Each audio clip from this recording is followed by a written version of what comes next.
Sphinx City, gang. This metropolis is full of wonder, magic, and opportunity. But like any major city, lurking in the shadows are those vying for power and control, by any means necessary. They say money is the root of all evil, and that couldn't be more true than in a place like Sphinx City.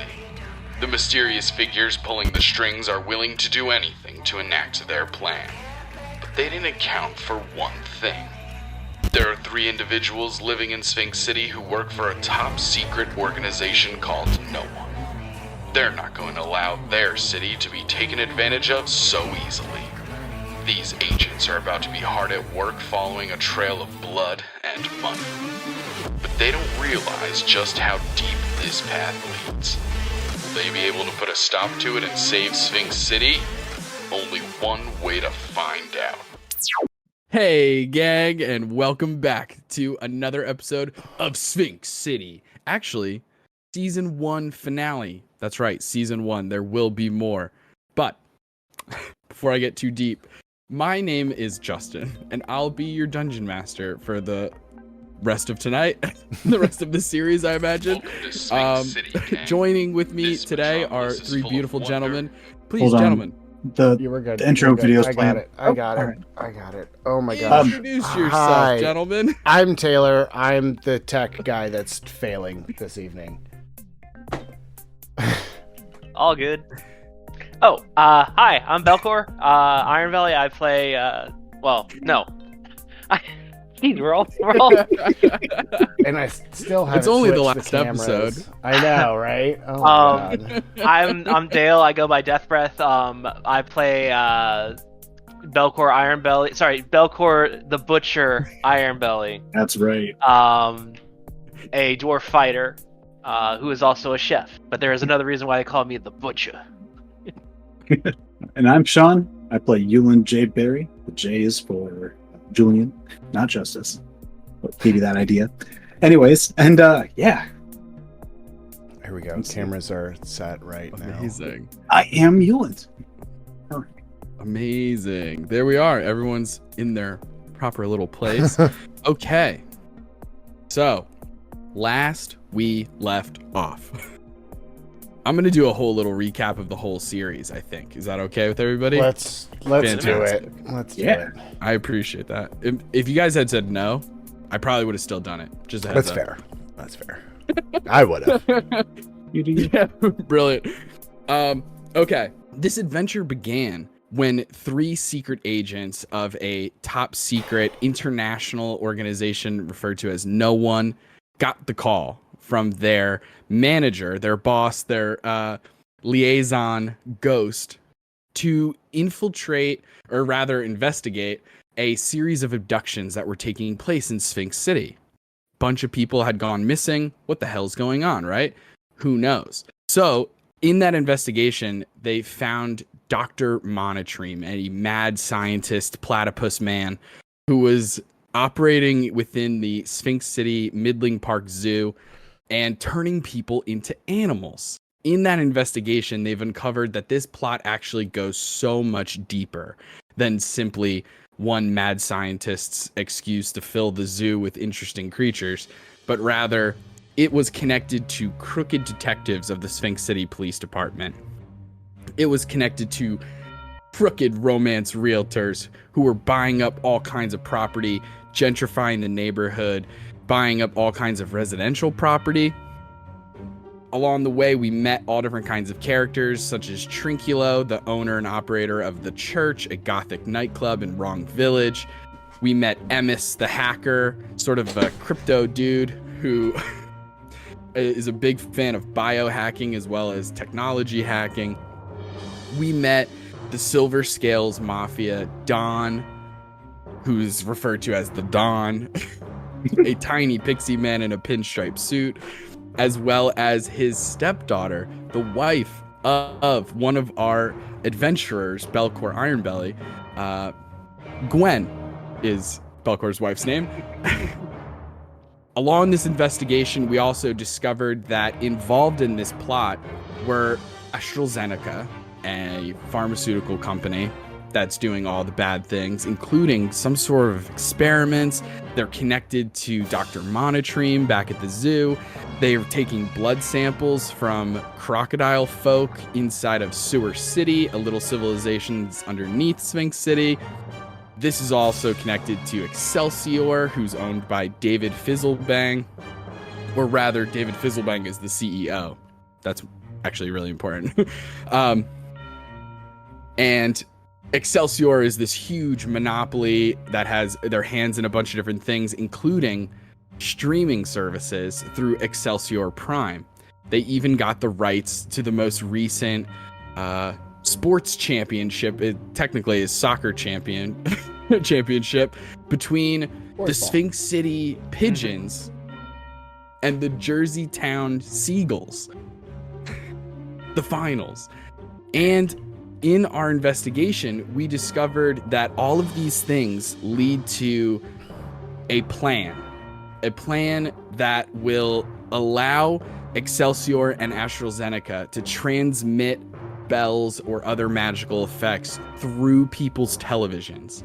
And that's important because the only way to watch the championship, which is going to be a huge night, is by subscribing to Excelsior Prime. So all these people in Sphinx City are going to be on their TVs, and who knows what's going to happen to them. In trying to get a little bit deeper into all of this, we've discovered that there is a warehouse that is connected to Excelsior, as well as Uland J. Barry's parents, who were unfortunately murdered because they were doing their own investigations and getting too close, as it would seem. Like father, like son, but also mother, like parents, like child is what I meant. Okay, moving on. And then also, I almost nailed it. And then we also know that there is some sort of delivery taking place at the Sphinx City Harbor. Now, we know that that particular delivery is taking place before the game or anything like that. So you know that you have a little more than a day before the actual championship game, before this huge plan, this phase 3 or final phase of the plan gets set into motion. And so, players, what would you guys like to do?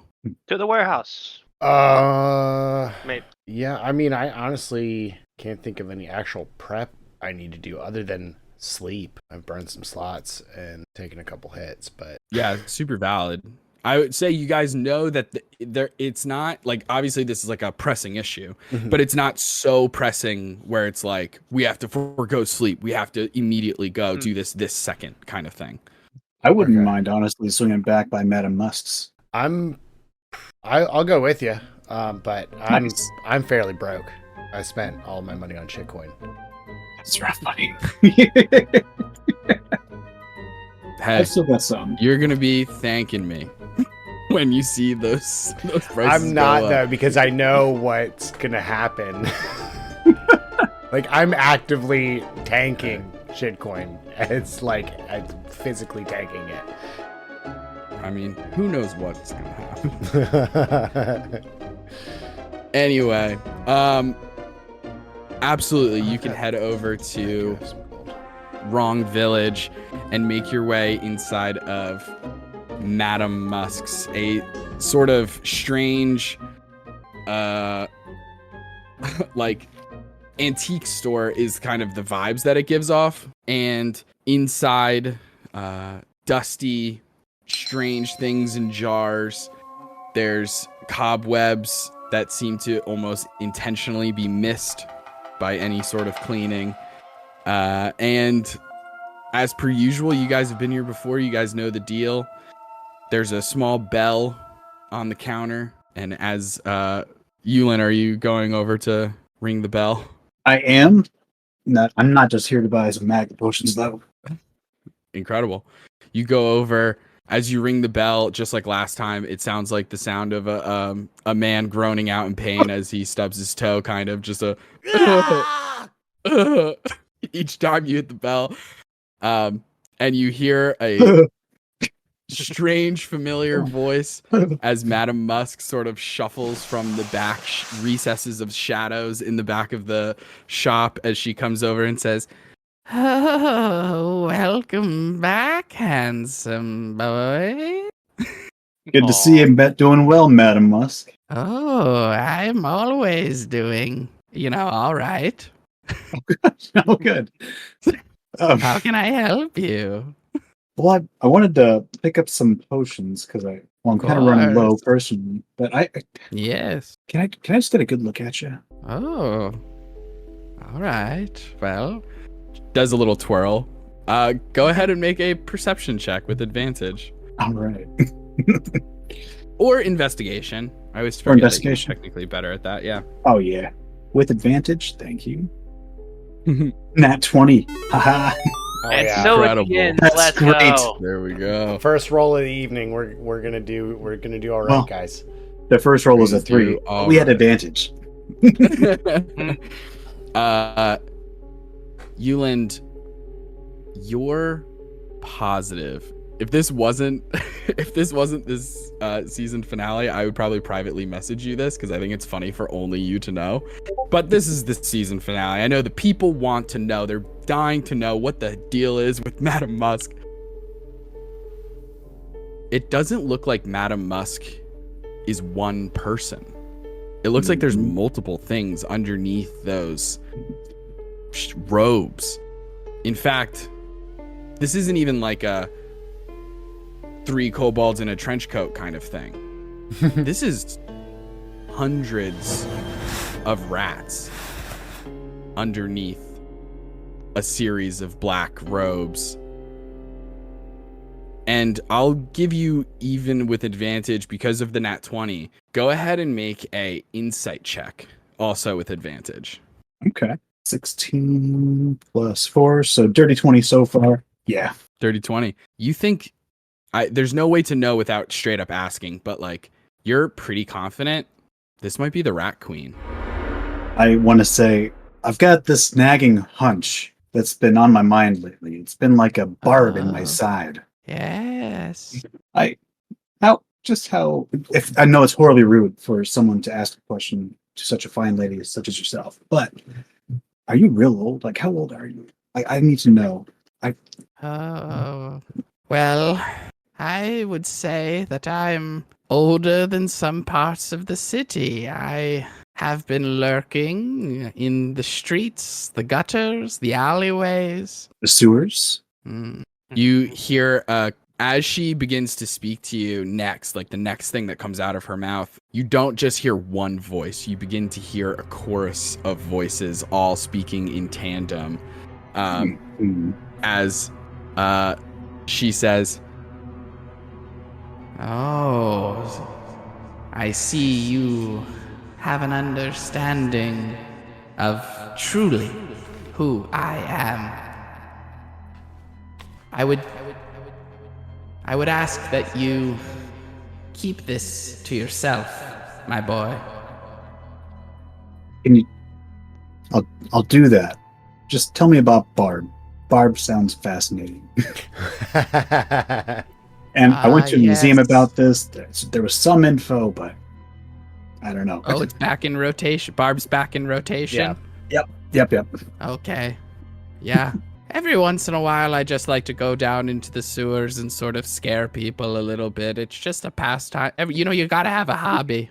It's important that you have a hobby. I'm sure do, running a you shop gotta- all the time can get to you. Yeah. You get burnt definitely- out. Yeah, You just definitely- get burnt out, So you Mhm. gotta be true to yourself. And sometimes what I like to do is just sort of fuck some shit up. All right. Just That's scare some great. people. Yeah. Oh, well, Anyway, gosh. Yeah. I know you well- want some potions. What else are you looking for, or is that it? Well, I honestly have a hunch that I might need to reach out for a favor maybe in the future. So I wanted to make some kind of connection before too much time passed, and I do need some health potions. All right. How many would you like, my dear? What are they running each? I believe they were 35. Okay, I'll get 3. They were a touch cheaper than they normally are in 5e. Okay, 70, 105. I got that. Perfect. Madam Musk, thank you so much. I love your story. Well, please come back anytime. Except when the sun's out. I don't like that. Duly noted. Fair enough.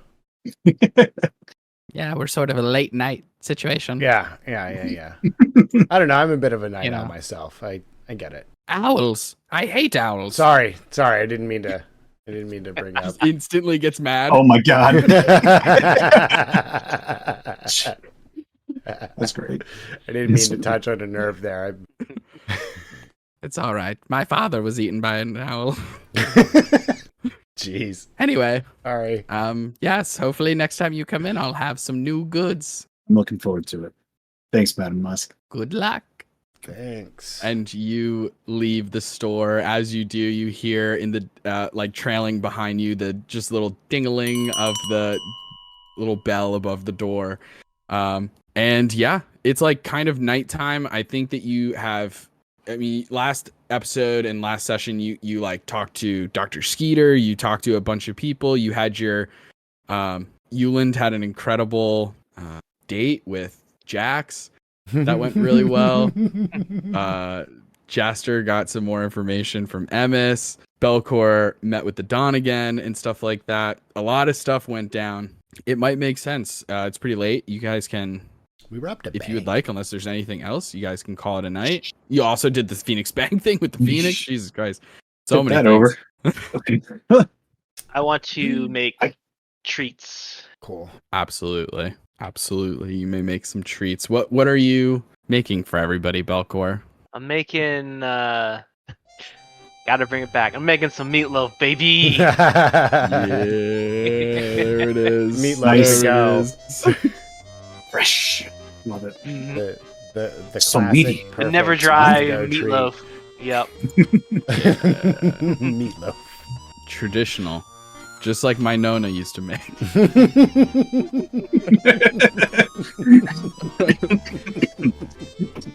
My Nona from Wisconsin. Pocket meatloaf. This is really good. There's a lot more where that came from. Incredible. Yeah, you make a bunch of servings of meatloaf, and it's incredible. Also a classic. Belkor, can you tell self-serve us- from single serve meal? Meatloaf. Yeah, of course. Yeah. And all the ingredients you Um, need. It's got vegetables. It's got meat. It's got your starches. I mean, Can you tell us one of the? I won't dare ask you for the entire recipe, but can you tell us one of the, let's say, secret ingredients that makes Belkor's meatloaf so special? besides like you want to Putting use Dale like, on the spot. you want to use some fresh meats, but you also, instead of just like your beef, you want to put in that mixture a little bit of ground lamb. Oh, okay, Yeah. incredible. Not what I was expecting. Mm-hmm. Okay, And a Very stick good. of butter. It adds that butter, y'all. That's why it's so good at the restaurant. The secret's out. Yeah. Have a cow in the back. Nice. Amazing. So, meatloaf in hand or in belly, we separate so that we can go to our respective homes. Belkor goes to the little Feywild for his long rest alongside his wife Gwen. Uland goes to his sort of apartment in the Upper West Side, I think it was. I'm Yes. almost positive. Yeah, Upper West Side. Yeah, Peace and Passion. That's Yes. right. Oh man, it's been so long. And Jastor goes back to Aldertown to I don't know if we ever super specified. I know that your dad owns Hot Ramen Mm-hmm. and that you Nice. fight in the fighting ring sometimes below Hot Ramen. Yeah. I imagine that Hot Ramen has a living situation above it also. Yeah. It's a one-stop shop. It's a one-stop shop. It's got everything you need: a bed, a place to eat, and a place to fight. A work. It's like kind of like when times are thin, I can go down and work at the ramen shop for a little bit sometimes too. It's just kind of everything right there. Absolutely. There's Yeah, always yeah. time for tasty nudes. Mm-hmm. Hell yeah. As long as they're tasty and Right. tasteful. They're Absolutely. definitely tasteful. Good. Good. And as you all finish your long rests, a little restless, I imagine, with like the news of this plot that you've uncovered after in the game, like 3 days, 3 of the most strenuous days of your life. Like it hasn't been that long in game. Mm-hmm. It's really been like this one job and then just like 3 or 4 days of just constant action. I'm tired, boss.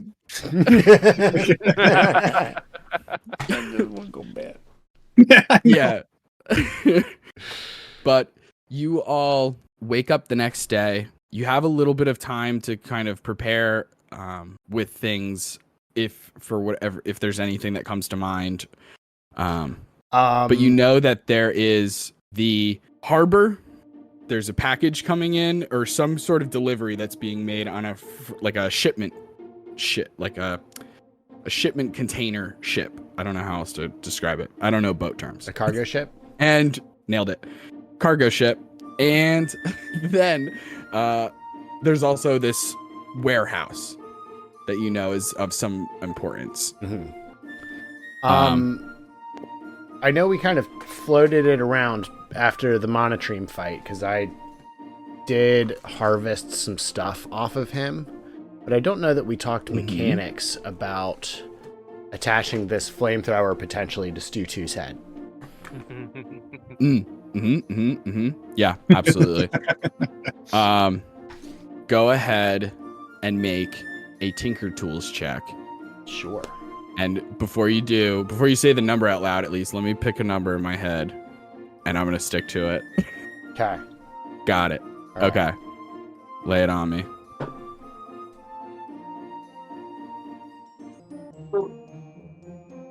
$18. 18. Okay. Fantastic. That's above the first threshold number that I had in my head. It had to at least be a 15. And then if you went 20 or above, it would have just improved things. Okay.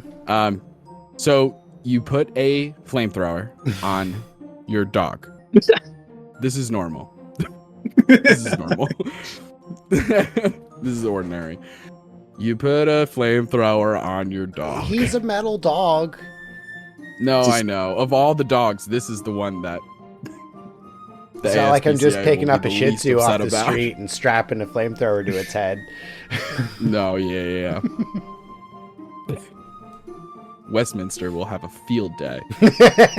So you put a flamethrower on your robotic dog, Stu 2, and I'm going to say that mechanically, this is going to operate like burning hands. Okay. And with the 15, I'm going to say you can cast it either once per day at 2nd level. Okay.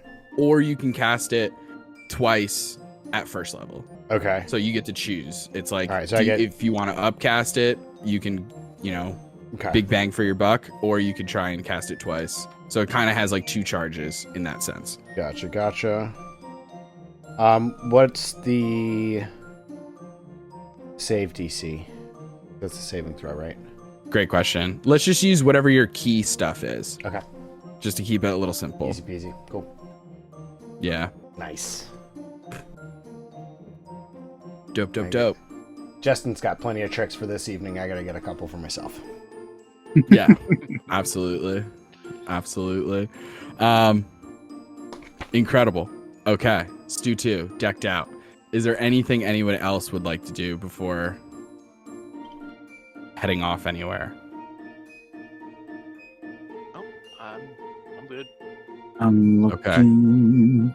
Belkor's good. Uland's plotting. I think I do actually spend a little bit of extra time to make the flamethrower actually built into his mouth and neck area, so it looks like he's breathing fire. You gotta. As you should. Yeah. You gotta. How are you guys all on healing potions, by the way? I have 3 on my person. Okay. I have 1. Dale, I have 2 for you. Well, yeah, 2 for you. Thank you. Okay. There we go. Ew. Yeah, for when we meet up. Yeah. If we haven't already done it. You want to meet up for some scrambies or something? I don't know. Yes. It's gonna be a day. Yeah, I'm gonna text everybody like once I get the modifications done. Be like, hey, so where are we meeting up? Breakfast. We can go to the. Oh, all right, Justin. We need an IHOP of Sphinx City. A Benny's, Chef. crepe tavern. Okay. So your best bet Interplayer is House a of- 24-hour. There's a 24-hour diner in Gnome Witch Village Okay. called the Gastronome. Okay. Right? Sounds good to I me. nailed that one. Every once in a while, I fucking nail a name. But it's also like 90% of the time I spend writing is me thinking about names. The rest falls into place. It's no problem. As long as it works. It just So you guys works. head over to Gnome Witch Village and hit up the Gastronome, a 24-hour diner, a menu as thick as the Bible, Jeez, laminated. you're It's doing too got much. pages and pages. There's a whole section of like Spanish and Mexican food. There's a whole section of like breakfast options. There's a whole section just for club sandwiches. Breakfast A whole chimichanga. section. Yeah, all kinds of stuff on the menu. An entire seafood section. There's Ooh. a light and healthy section, and then there's like towards the end there's probably a section that it's very cruel actually if you truly think too much about it. There's a section that's probably like this big that's 65 and older. But the font, the writing is so small that it's like they probably can't even read that. Oh, anyway. If you can read this, you don't need glasses. Yeah, exactly. And the only interesting thing about this place, Jastor, you don't experience this whatsoever. Even Belkor as a dwarf is in Gnome Witch Village. Everything is sized a little bit down. Everything is kind of fit in this district, this neighborhood of Sphinx City to be a little bit smaller. By no means does that mean that Uland can't sit down. It's By just no means. Sorry. inspiration, good sir. Nice. Would you like a low It chair? just means that like when Uland sits down in the booth, the table kind of is hitting his belly button. Like he's just sitting so much higher as if he's on a booster seat. It's a lot. It's a lot of that. Yeah. Whereas like for Jastor, it's perfect. And then after you've had a couple minutes to look over your menus and stuff like that, a gnomish woman that has a high bun and has like those like curls on the sides kind of thing, fresh face of makeup, walks over and has her little notepad and is like, all right, darling, what would you all like? I'm getting the breakfast chimichanga. Breakfast chimichanga, that's a great choice. All right. I will take the Sylvian omelet with a side of the chocolate crepes, please. Sylvan omelet, side of chocolate grapes, okay. And what about you, good looking? How about you? Chef special. Chef special, oh, brave. I thought about saying hold the cane and hat, but I didn't. I can't hear Chef Special and not immediately go to Spaceballs. Yeah. Just it's so fast. Oh God, not again. The search for more money. It's happening. Yeah. She takes those back. You hear her kind of go behind. There's a counter that some people are sitting at and stuff like that. She goes behind the counter and just shouts through the window, like, Belkor, it's a different restaurant. So there's parts of it that you're unfamiliar with just because different restaurants are going to use different like short code and short talk and stuff like that. But you can tell that that's what she's doing, as she's kind of just being like, she's just yelling different things. Instead of saying breakfast chimichanga, she's saying like, let me get a Samuelson and blanket. We want to. I don't know. No, you're And committed there's a bunch now. of You other got to do ones. it. I gotta do all of them? Okay. Let me get a Samuelson and a blanket. Let me get an Italian eggy. Side of French sheets, and let me get an order of Spaceballs, baby. Yeah. Nice.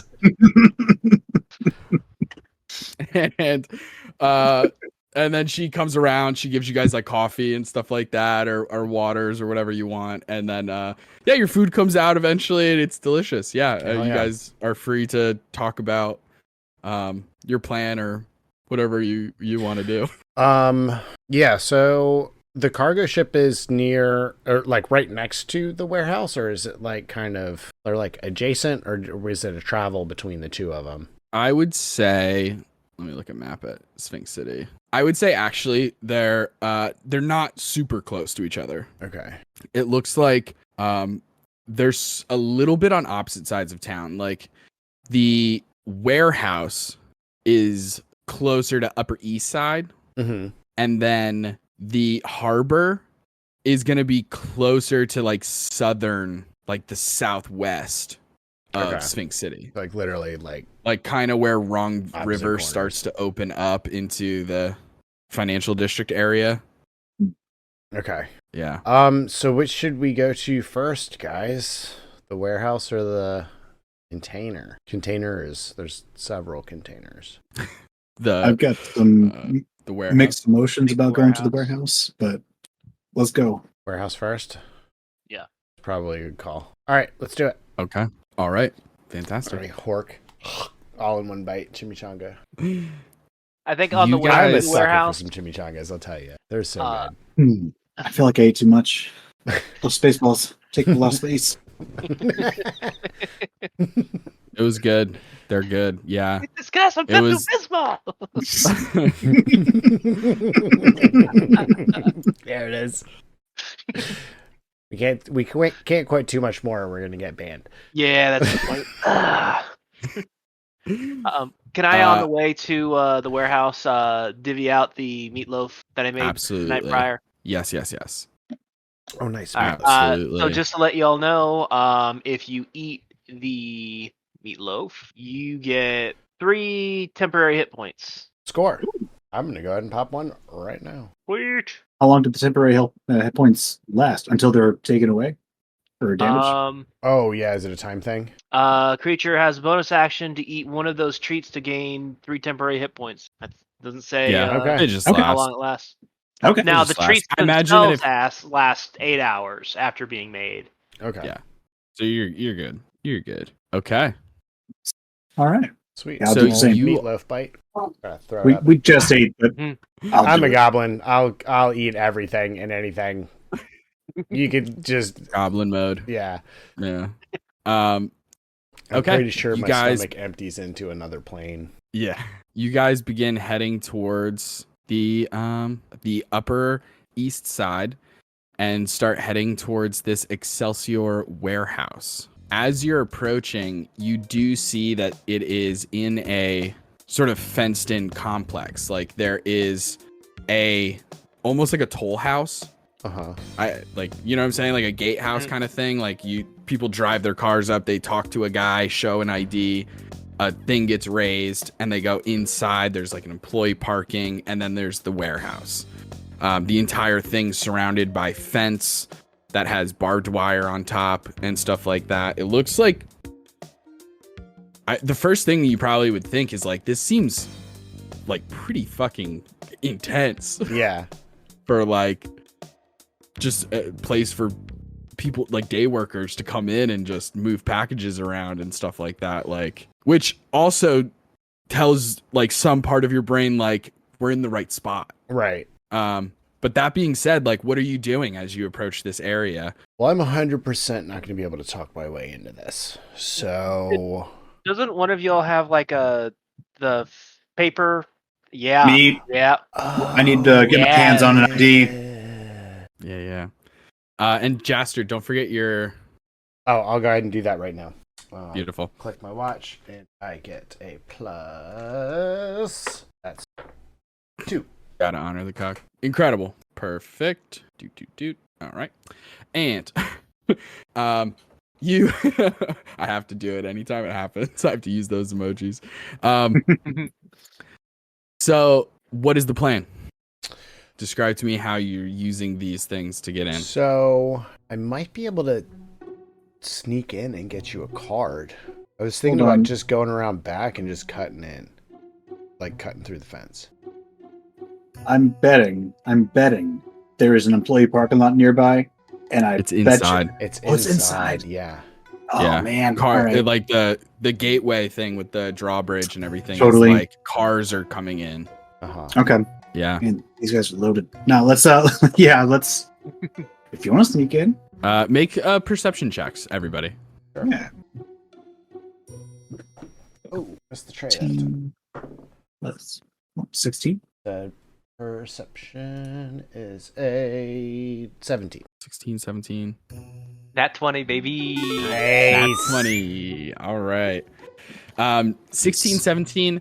The thing you guys notice is that there are a couple security cameras. You do see that, like, especially the front gate, like right when, like, where cars are coming in and stuff like that. You definitely see that thing is on camera for sure. Yeah.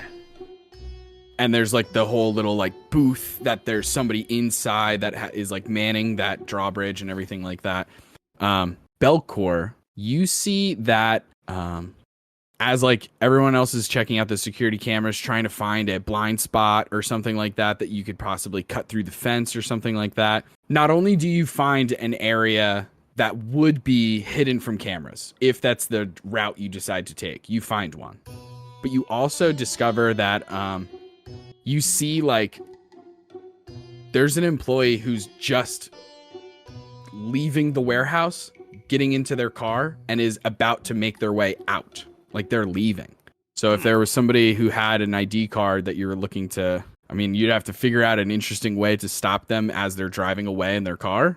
But so you have the charisma route where you can get somebody's key card, but they're in a car. So you have to figure out what to do there. Or there's the sneaky route. Okay. I will also remind you, because it's been like these sessions are so jammed packed with shit. You have a spike strip. We do have the yeah. spike strip. Let me get that spike strip, and I'm gonna go. I'm going to take out this car real quick.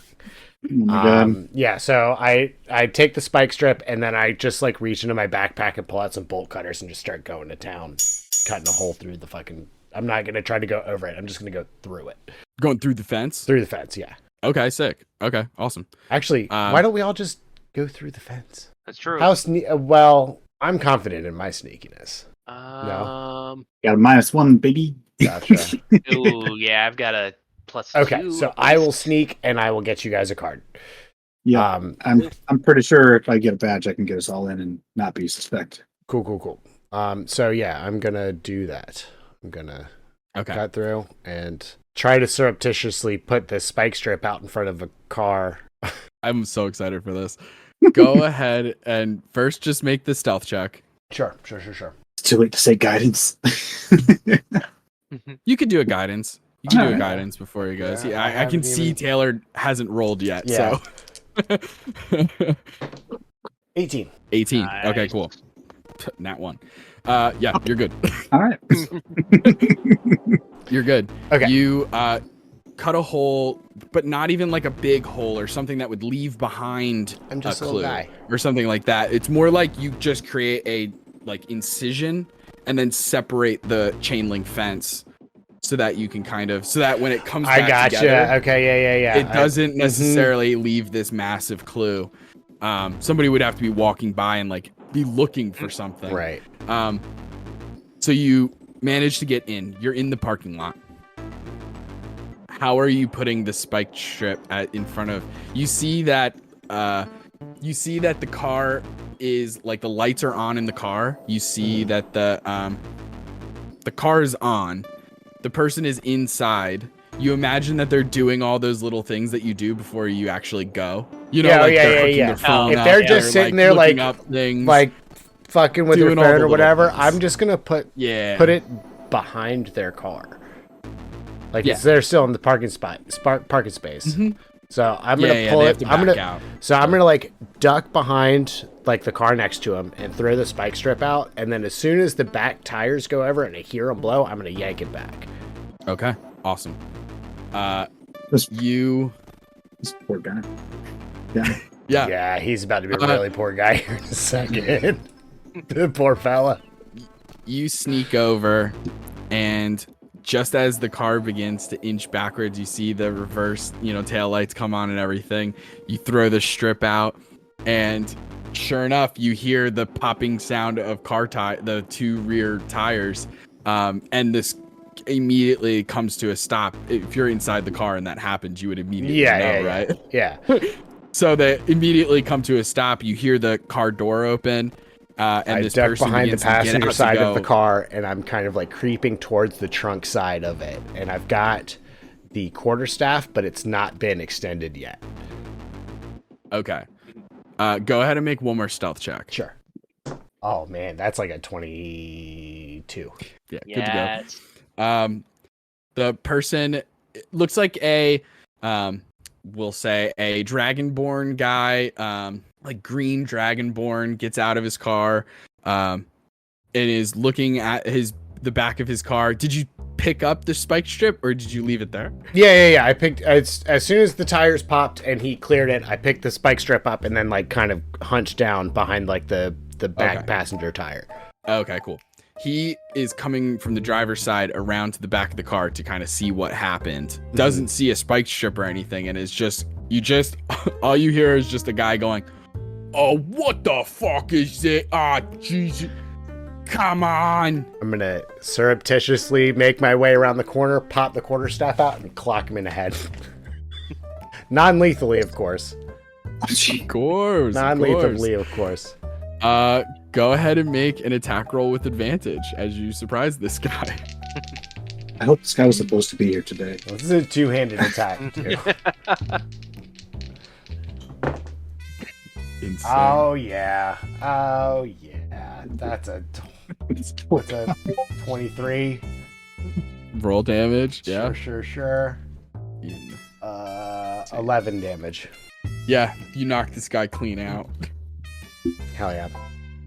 Just immediately, he's in the middle of being like, "What the fuck is this? My mom's car!" And then it's not even a staff at this point. It's just a big bat. It's just a really long baseball bat. Just Jesus. Yeah, he's out, man. He's All right, out. cool. There's no chance. I am going to open up his back door, put him inside the car again. Brilliant. Close the door, park the car again. Okay. And then take his key card and then go back out the hole I made. Okay. Easy enough. All right. Here you go. Yeah. He gets back. I take the card, jaw dropped. The police officer and me just died a little. Just make a copy. We needed to get in. We needed to get in, and I'm the only one that's sneaky. So here's your card. I'll meet you on the other side. And I hand Uland the card, and I duck back through the fence. Incredible. Uland, you touch your magical lanyard to this identity, this ID card, this like employee ID, and it makes a perfect copy of you. Like there's a little picture of you, like it just says like Excelsior. And yeah, you're good to go. I'm Excelsior strong. What do you guys do next? You're trying to bring Belkor through the main entrance? Shoot, we don't even have a car, do we? Yeah, car. I know. I'm like, it would be so easy to get in with a little chef in the trunk. I just flash my badge. Did I go with summon Steed? No, I didn't. Oh wait, find Steed. Ah. Can I ask a favor? Justin. Can I find a coupe Steed with a big old trunk? In a big old trunk. Insane. Yeah, why not? That's All right. fun. It's a 10-minute cast. I don't know what Jastor's doing. Jastor's chilling inside. It's like, All right. Cool. Yeah, Are I know. they? Yes. He waits a bit. We get my ride. I just find my ride. Am I supposed to say what this looks like? Yeah. All right. What does your very simple car look like? I was thinking Thunderbird. Firebird, is that it? A Pontiac Thunder Cougar Firebird. Falcon Bird. It's something with that doesn't have a big old trunk, does it? What's a good car with The trunk space? Sunfire? Is that the one you're thinking of? The Pontiac Maybe. Sunfire? It's like a 2-door coupe. Oh yeah. You know what? Let's go with that.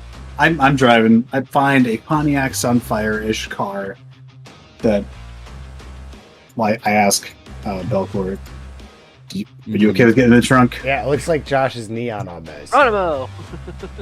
Oh my god, Amazing. the neon. Yeah, the neon. All right. Oh, it's been a while. The neon. Yeah. All right. So, yes, find my car, my steed. We're going to drive up to the gate, and I'm going to flash my badge. Okay. You drive up to the front. Belkor's in the trunk, and behind the inside the little booth, you see a dwarven woman with a handsome 5 o'clock shadow. Nice. Sees you, and she's like on her phone smoking a cigarette, barely looks at your ID, just sees that you have one, and Yeah. is like, all right, you're fine, go ahead. Clicks a little button, thing goes up, you move it. Thanks, gorgeous. There's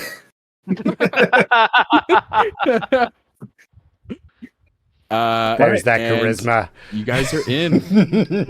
You guys are in. I find a parking spot. Yeah.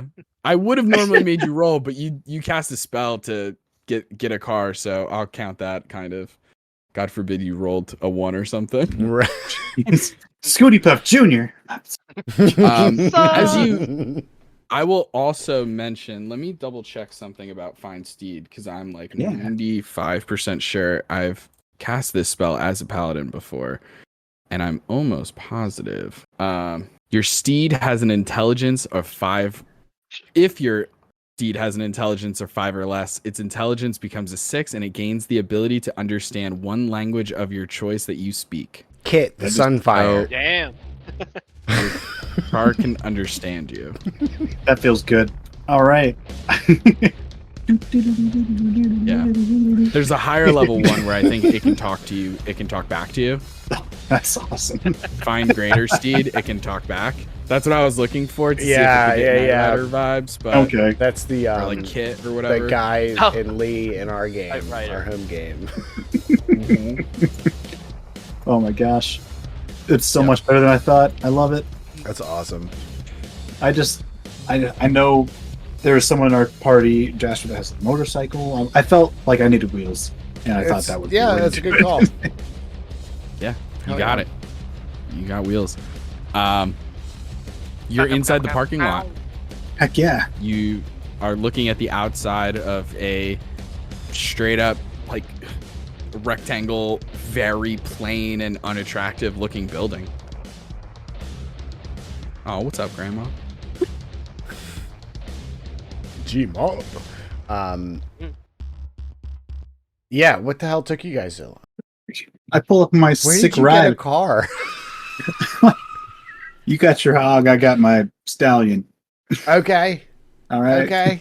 Yeah, That's no, that's sad. cool. That's cool. Am I still in the trunk, by the way? I knew Oh this. yeah. Where's Belkor? Hello. I popped the trunk. I'm sorry, buddy. Happy birthday. Oh, all right. Yeah, we're in. Birthday. Let's go ahead and Frosty the Snowman. Jastor, you still have Dragon Guy's badge, right? Yeah.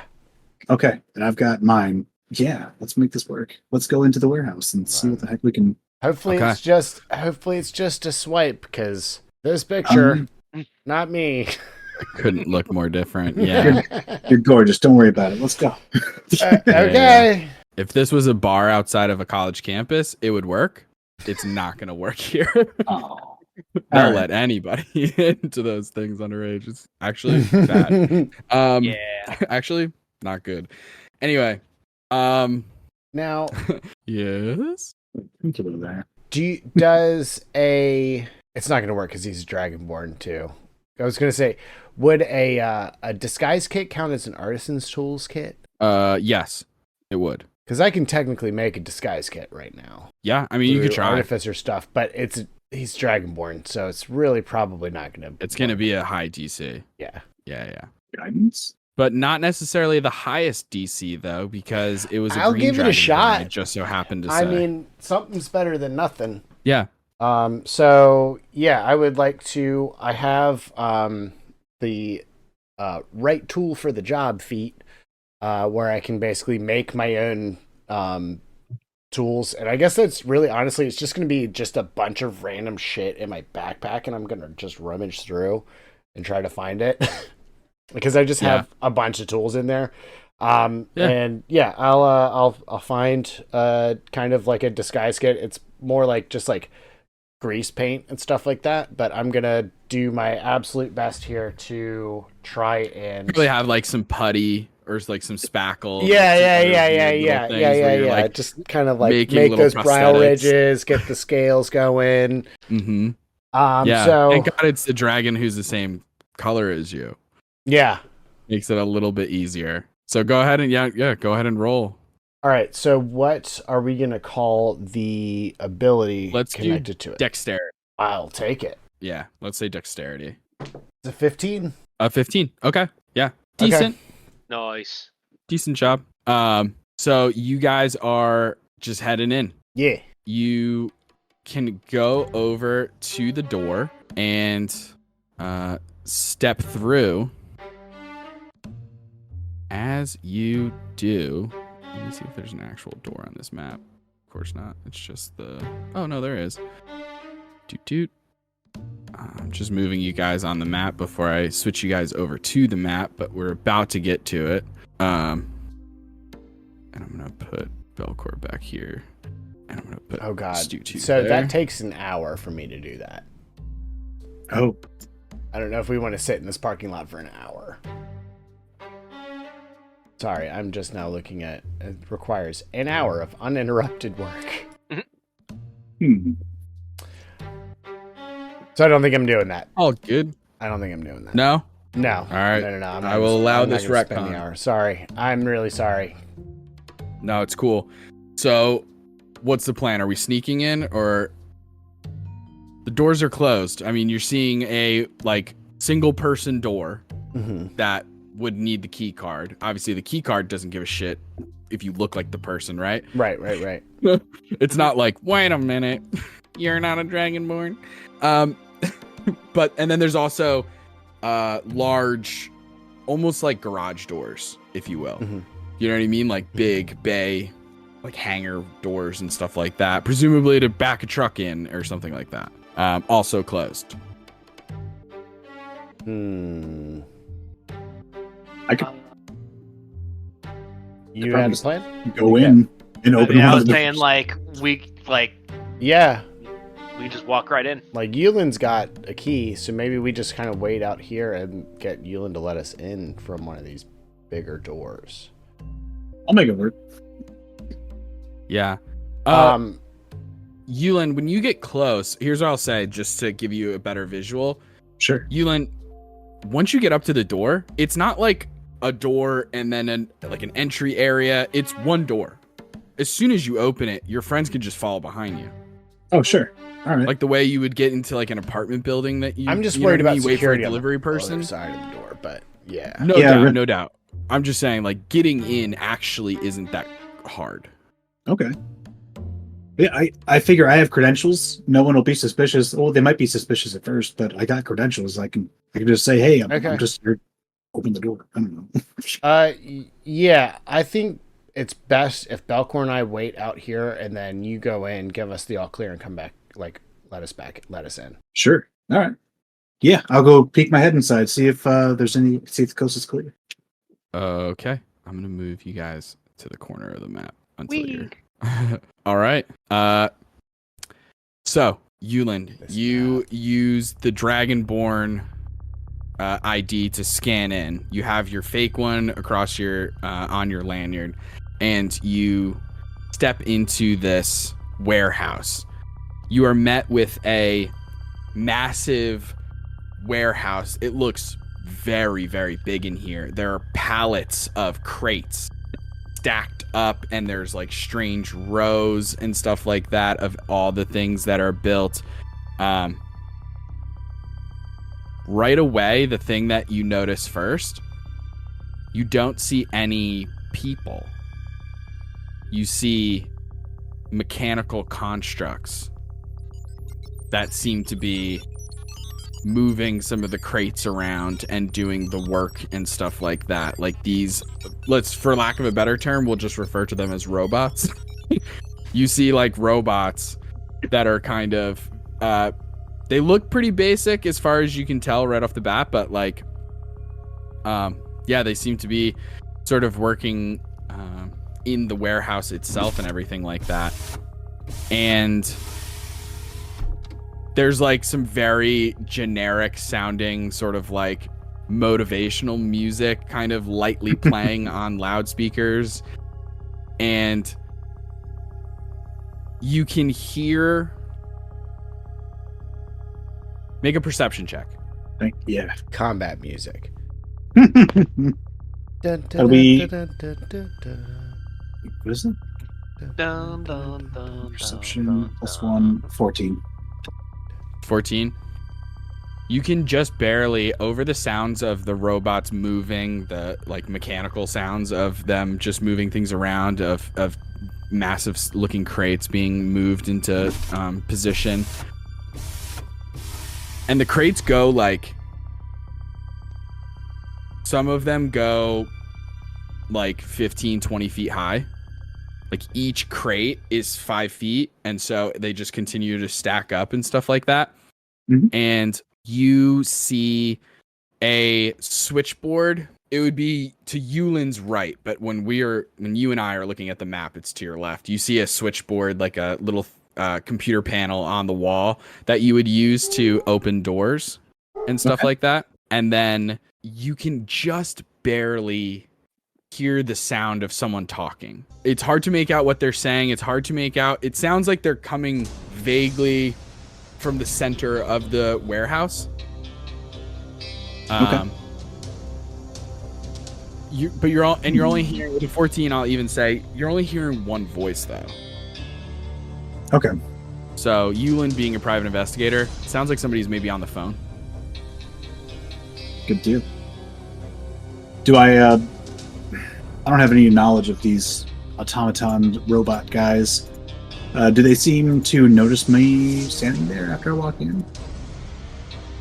Or are they pretty much worker bees focusing on their task without interruption?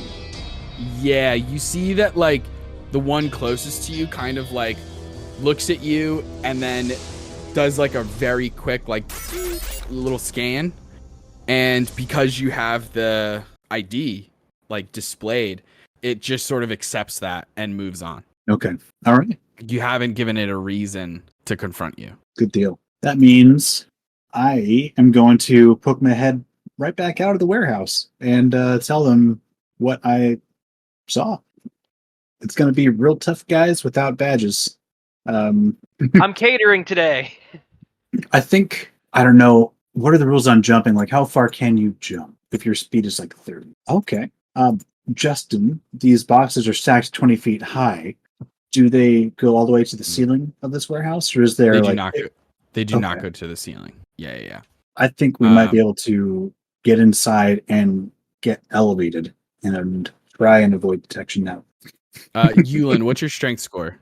My strength score is 16 plus 3. 16. So with a running start, you can your high jump, or you could reach up and grab something that's 15 feet off the ground, and then you would have to pull yourself up. Okay. But that's you with a strength score of 16. People who have less than that or are shorter, because it doesn't just factor in your strength score, it also factors in your character's height. Okay. Yeah, so it's going to be like some athletics checks and stuff like that. Yeah, jumping is a little complicated in 5e rules is written. Sure. But yeah, I mean, there's easier ways to get up. Like, obviously, if you go down to the lower left-hand corner, there's almost like stairs made out of boxes. And there's some other ones that you could see on the map that your characters wouldn't see, but you, the players, would be able to see. Okay. There's only like one crate, and then the next one next to it has 2 or 3 crates. All right. Yeah, I think that might be a good option for us to try and get above where the robots might be scanning. Maybe. Yeah. Sounds good to me. All right. Robots, one of them seemed to scan me and will scan my badge and leave me alone. If we have a badge, we should be good. We might need to try and time our entrance or our. Sounds good to me. All right. Okay. Uland, you enter in through the door. You know that you're going to be fine. How far in are you going? I think I'd like to go to at least. I think I'll probably go in. Oh, right here. Pretty soon.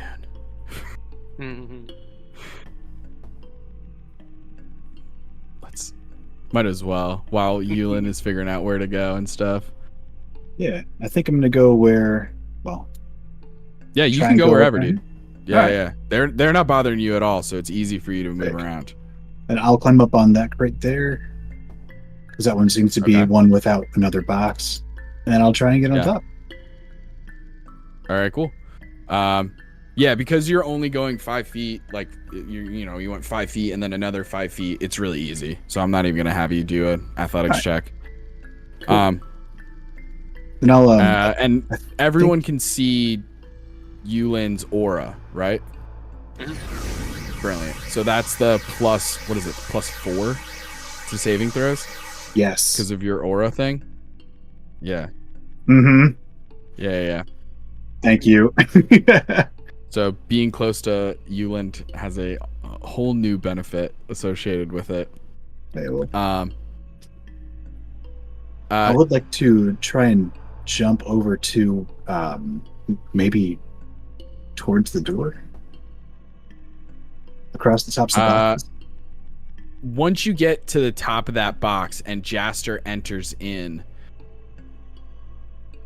one of these robots immediately is going to do the little scan thing, and you see that the very blank, almost expressionless, like LED light face immediately, like you see eyebrows appear, and it like turns red, and it begins to like make a beeping. It like opens a mouth with, and you can see the tiniest little speaker in the back of the throat. And it just intruder, unauthorized entry. And I need everyone to roll for initiative. And when that happens, Uland, that voice that you heard immediately stops. Okay. You like the last thing you hear it say or him say is, "Hold on, buddy. Sounds like we have an issue." All right. Let me get those initiatives. I got 8. 8. Oh, good. Belkor. I got a 9. Oh boy. So now that we've started combat, now our rolls are shit. Here is what happens. I'm going to describe a bunch of things happening, and then I guess we should jump to break because of the time that we're at. So, from the center of the warehouse, Uland, you're the one who probably is the only one who hears some of this happening. And because you're standing on top of the boxes, there's going to be portions of it that you also see. Okay. You hear that same voice that said, hold on, buddy. Sounds like something's going on. And then the other little robots are making their alarms and talking about intruders and unauthorized entry. And he continues and says, yeah, no. All right, I'll try and get you what I need. But it's go time. Hangs up a cell phone, and you guys can't really giant necessarily laser see this. blasts and turns us all into Clicks. giant apes. It's on the moon. A moon laser.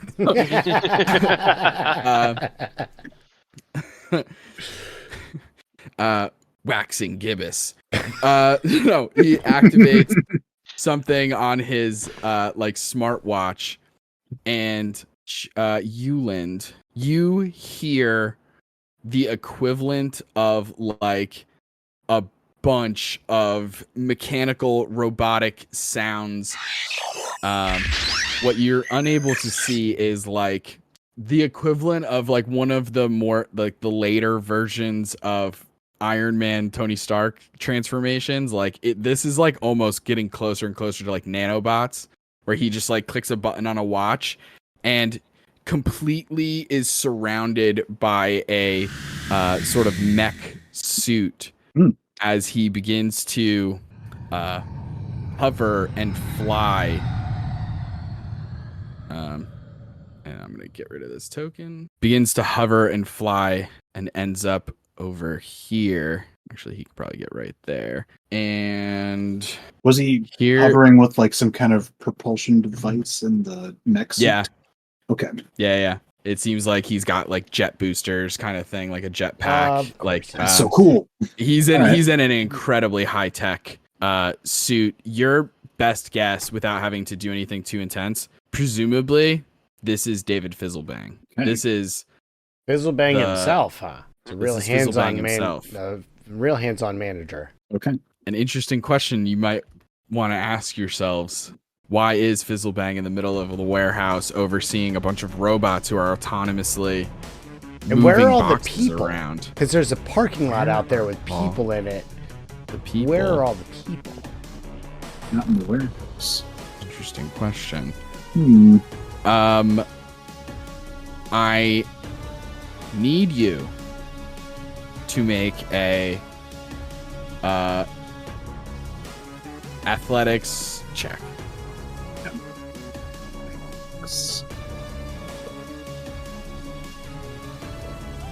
It's a 3 on the die.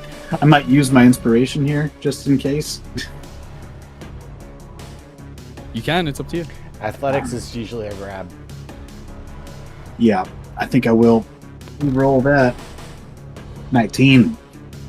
Nice. 19 total. Yes. Okay. He still beats you. I rolled a natural 19. Oh, that's rough, buddy. Okay. I He, didn't guidance myself. Okay.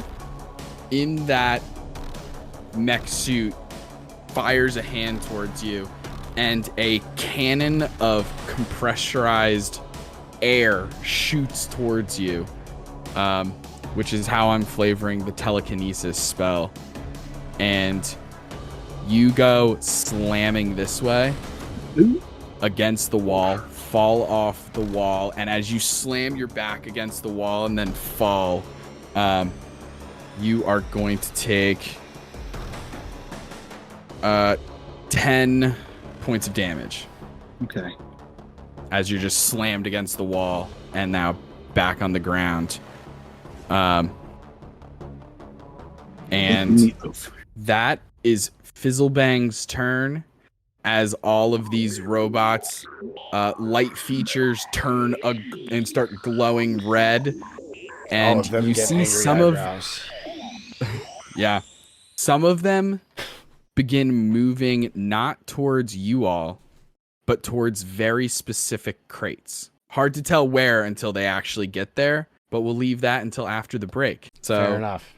Stick around, stay tuned as we see what the hell's going on in this Excelsior warehouse.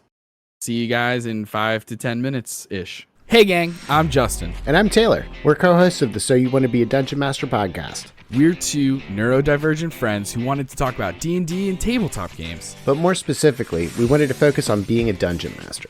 We know that for many people, the idea of running the game can feel daunting and even scary. So we wanted to help remove some of the barriers and fears that prevent people from getting behind the DM screen. It's our goal to make everyone feel comfortable enough to try being a DM. We've got episodes on session prep, world building, combat, homebrew, and more. And we're able to bring all of this to you, gang, because we're lucky enough to be sponsored by Big Milk. Justin, we are not sponsored by Big Milk. I don't even think Big Milk is even a thing. Agree to disagree. Anyway, we have new episodes coming out every Wednesday. Check us out on all the podcast apps. So You Want to Be a Dungeon Master. You can find us on TikTok and Instagram at So You Want to Be a DM. Or email us your questions, stories, or ideas over at soyouwannabeadm@gmail.com. For instance, you can email us your favorite way to use milk. Maybe it's as simple as cereal. Maybe I maybe have it's in to put a cake, stop to or- this. I have to. Justin, you can't keep inventing fake sponsorships. It's going to get us in trouble one of these days. In trouble? Taylor, I think you're overreacting. It's not as if Big Milk is going to break down our door.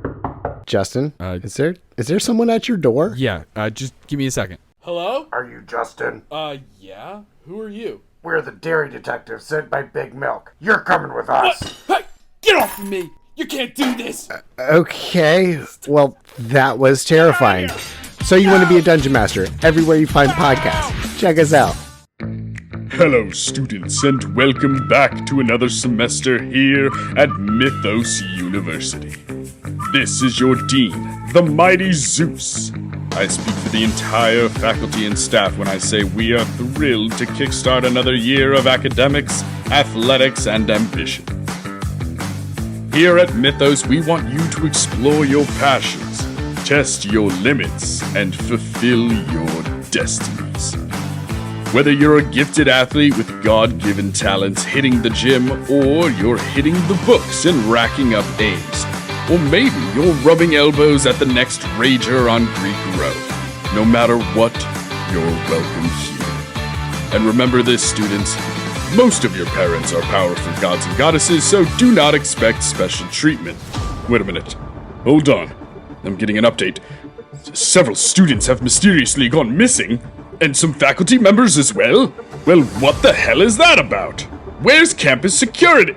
Budget cuts? What the? So you're telling me that a group of students are gonna have to work together to solve this mystery, all while juggling their active social and academic college lives here? Whoa. Coming July 23rd, 2024. Don't miss this limited series of the summer. So You Want to Be a DM presents Mythos University.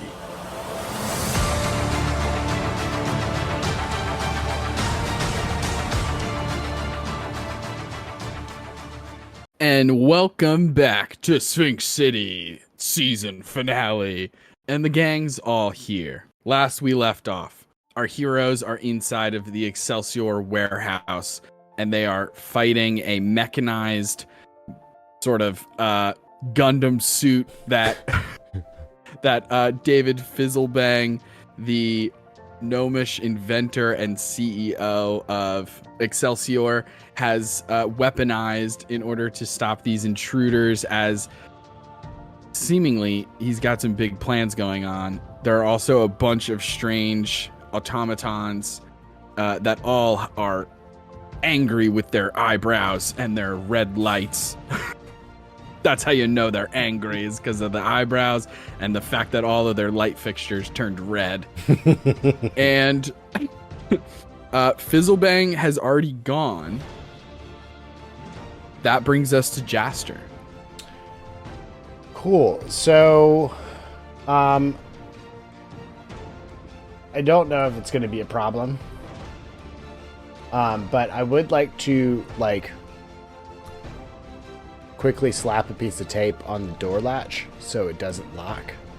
As Yeah, an object enter. interaction. All right, cool. You can do that. So I'm going to do that so that the door freely opens and closes now. And yeah, I mean, I see angry eyebrows, so I got to go up and hit the angry eyebrows. Yeah. So that's what we're going to do. We're going to go up there and I'm gonna wreck it, or try to. Do it up. Yeah. 24. 24.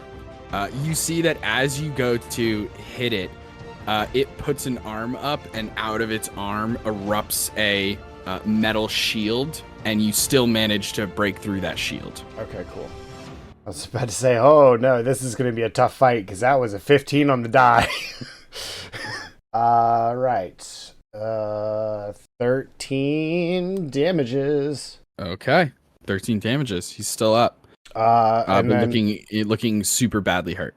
bonus action, I'm going to yell, Sick'em boy, and Stu 2 is going to come charging in 5, 10, 15, 20, 25. Definitely has the movement to come in here. And Stu 2 is going to take an attack. Okay. Yeah. That shield is still up, but he may not hit. Where is my stat block? There we go. It's a 12 plus my proficiency, plus my spell modifier to hit. That's worse. 15 to hit. 15 misses. You see that the shield is what saves this robot's life. All right. Yeah, that's everything. That's movement, action bonus. I even got an object interaction in that turn too. There you go. After Jastor's turn, it is some of the robots' turns. The one who you just attacked is going to attack you. Disadvantage, please. Disadvantage. Because Heard. Stu is gonna like reach out and like bite its ankle and like try to drag it away. Yeah. And is that disadvantage on all attacks or just the first one hit? Just one. Okay. It's whatever whatever, like I call it kind of like I have to call it as an attack. Okay, cool. Yeah. 13 to hit, so that misses. Second attack, nat 20. Oof.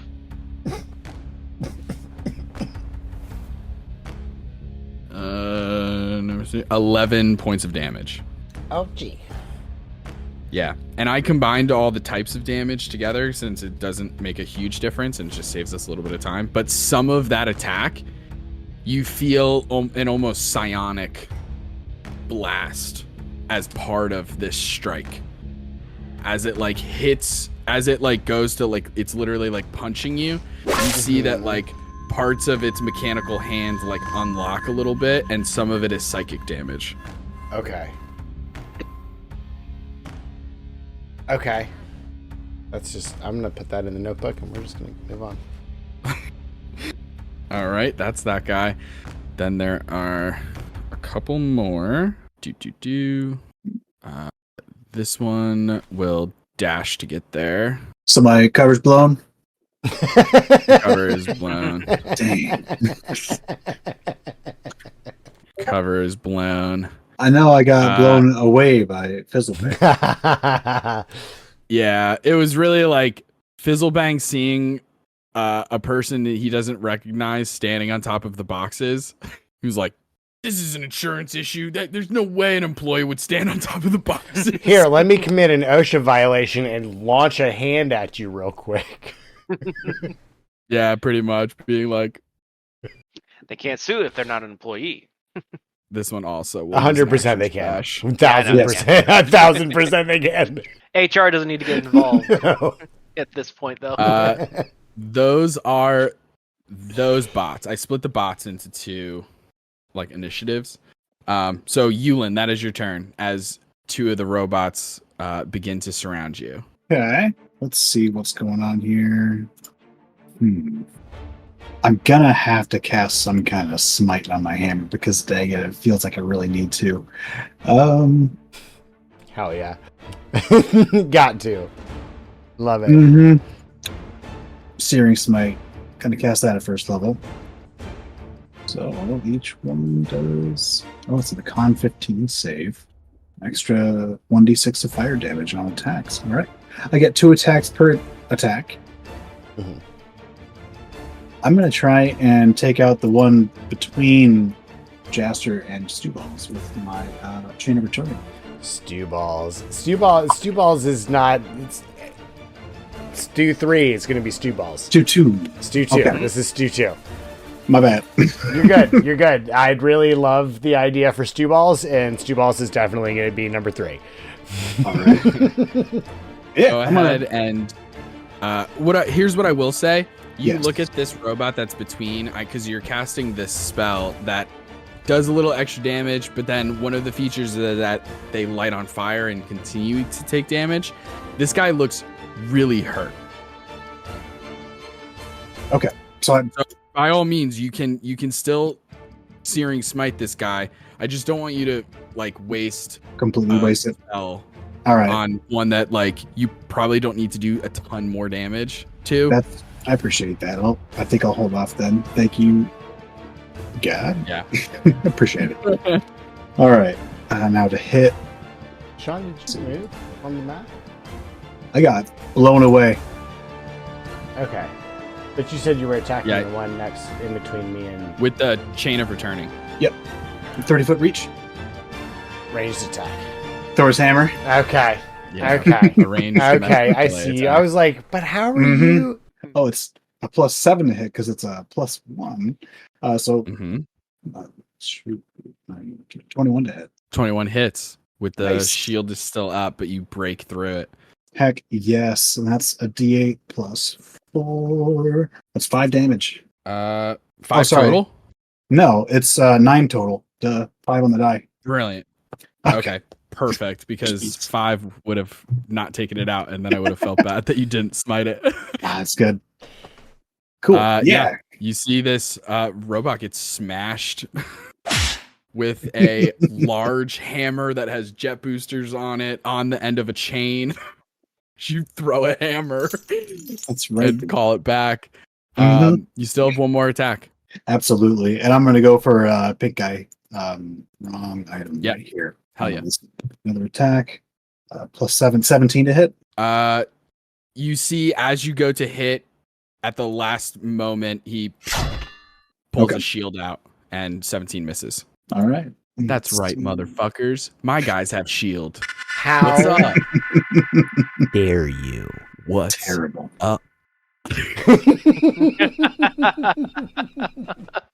You guys, I even you guys don't even know. underlined it.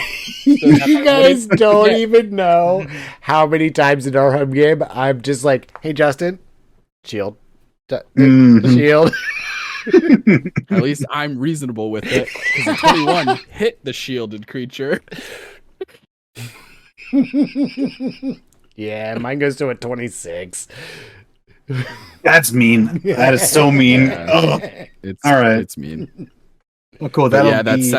second attack, unfortunately, your hammer gets blocked to the side as a shield. Okay. Comes out of nowhere. That's cool. I will. I think I will call it good on that. Actually, unless I want to try. Do I try to risk it? I could risk it and just get closer to Jastor. I'm not I'll gonna- move to I'm not you. gonna. Yeah, no. Yeah. I'll move to you.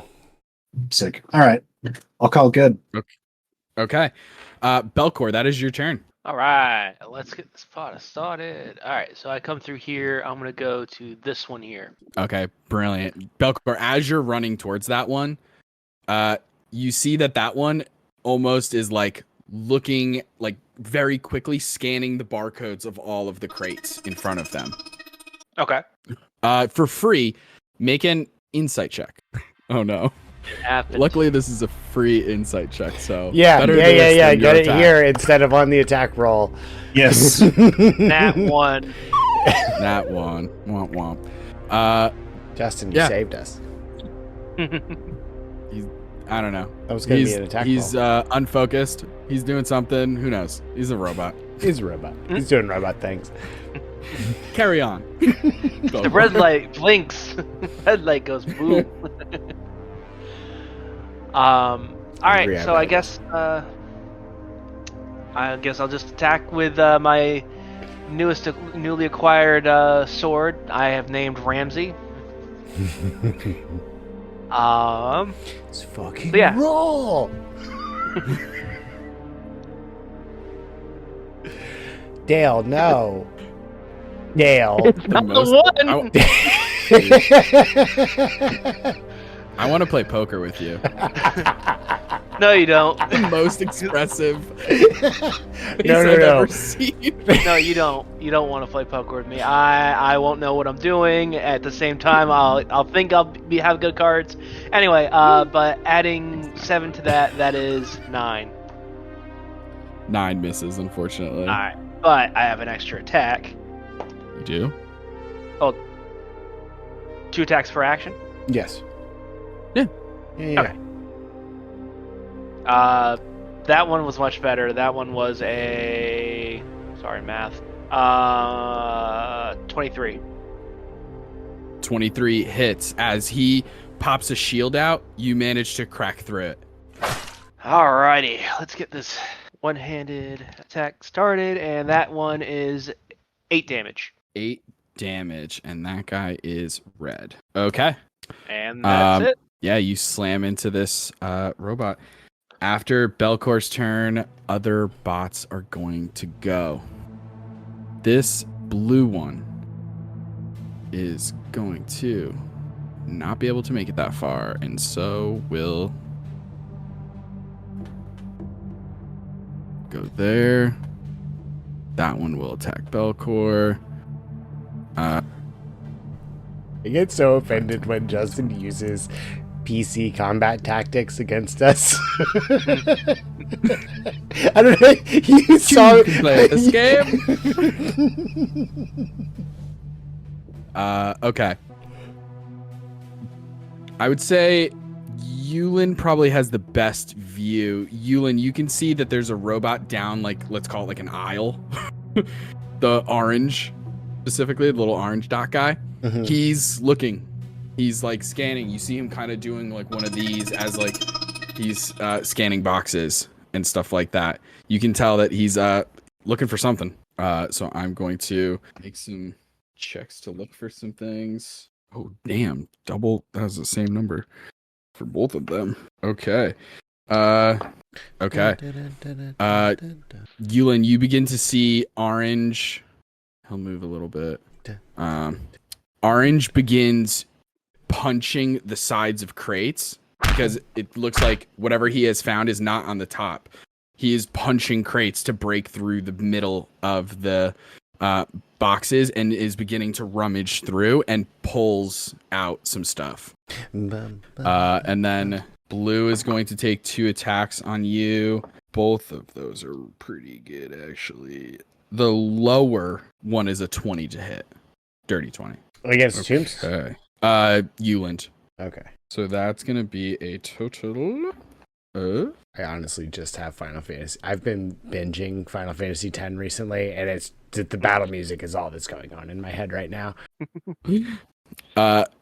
Uland, you take a total of 13 points of damage. As 2 slam attacks happen. Once again, some of that damage is psychic damage. You see that as he's doing these like open palm like strikes to your body, that there seems to be some sort of like cannon in his arm, or in his hand rather, that seems to be blasting out some sort of psionic energy that's affecting you. And then red is going to take 2 attacks on Belkor. That is a miss with an 11, and that is a hit, Belkor. Okay. I know you have a shield ability with the fedora. Fuck that. But I'm gonna wait for it's that. up to you. Yeah. Okay. Take smart because I rolled really low on damage. You take 6 points of damage. Alrighty. And with that, we go back to the top. It is Fizzlebang. Fizzlebang. Fizzlebang? I don't even know her. Is gonna move over here. And Uland is kind of not taken care of, but like occupied, we'll say. And so with those boxes, probably can't see Jastor, so he's gonna go and fires a hand forward, and you see a small a firebolt spell essentially shoots out of his hand and is going to go for Stu 2. Actually, how dare you? That is a 21 to hit. Yeah. Stu, show me That is- shield. Show me shield now. 10 fire damage. Okay, I guess. I was like waiting for the shoe to drop. Thought you were gonna be like, that's how much health he has. I was like, Yeah, no. He has 20 health. That was literally full health to bloodied in one turn. Yeah. If I did max damage, it would have been bad news bears. But that is all he's got at range. He has another ability, but it's a little fucking hardcore, and I wasn't gonna hit a dog, mechanical or otherwise, with force cannon. Bless you. That's right. He's got a force cannon too. Anyway, that is Fizzlebang. Jastor, that is your turn. Oh boy. I am going to come over here and help my main man Uland over here Okay. with an attack. We're gonna go with. Hold on, we gotta tap the bench here. Go for some D20s that haven't been used in a while. Okay. All right, that is a.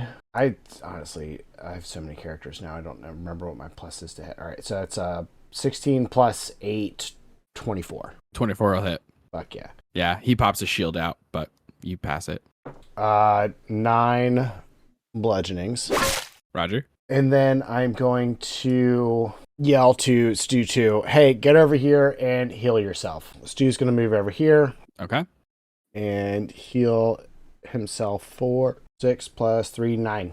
9 points of healing. Awesome. Almost undoes most of that firebolt as little soldering iron tail comes out and Yeah. Nailed it. fixes the damage and stuff like that. And Jastor is taking a big swing at this robot, and it looks pretty fucked up. Jastor, that is your turn, correct? That's it. Yep. Okay. We're going to box Uland in a little bit. Okay. Pink is going to take 2 attacks on Uland. Missed on the first one, even with advantage. Second one. Ooh, okay. That one will hit, though, with a 23. I'll do it. It's going to be 11 points of damage. Ow. Okay. And yellow is going to take an attack on. We'll take an attack on Stu. Nat 1. Okay. 18 to hit. I'm pretty sure that hits. Let me double check. And I'm pretty sure I can take a reaction in this. It's You absolutely can. His AC Oh, wait. is a 15. So, yes. Are these robots creatures, technically? Yes. Yeah. Okay. Yeah. Absolutely. Single attack. Nice. Stu takes 10 points of damage. God damn it. All right. And that is a 19 to hit with the sentinel attack. 19 hits. Nice. Even All with the right. shield or anything. D8 plus 4. 10 points of damage. 10 points, and that is to yellow. Got it. Okay.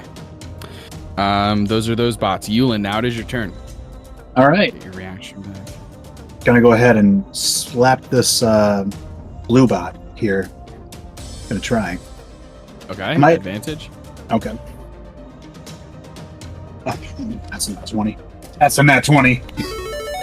There you go. All right. Nat Let's. 20. I'm not gonna divine smite, but I will take my D8. Yeah, blue already took one big hit, so Yeah, it's true. Yeah, isn't that's 2 plus 4, so 6 damage for the first attack. that was double dice? That was. Oh, sorry. Yeah, 4, you rolled so plus 6, so 8 damage total. Sorry, so it was a 2 on the die. Okay. 8. He's death's door, but he's still up. All right. Yeah, You one hate to more. see it. That is 19 plus 7, 26 to hit. That'll do it. Messing up. D8 plus the next one. 9 more damage. D'Artagnan, what are you doing? He's out. Nice. Nice. He's All right. out. Bum, bum, bum, bum, bum, bum, bum.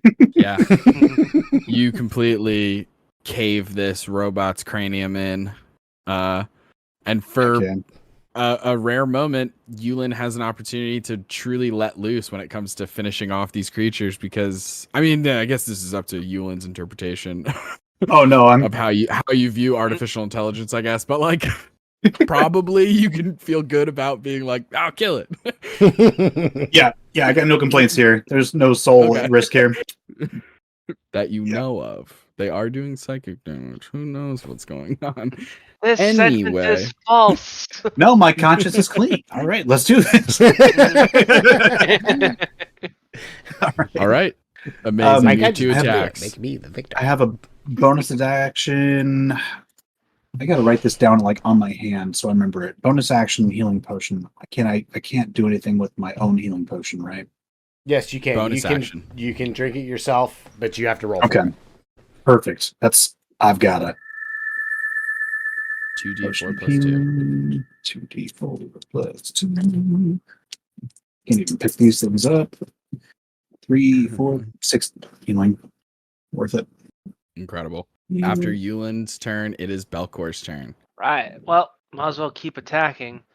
Oh boy, Yeah, you're it looks like this trying to guy's attack shield again. is spent, so no more shield for red. That is a Oh. 24. Oop.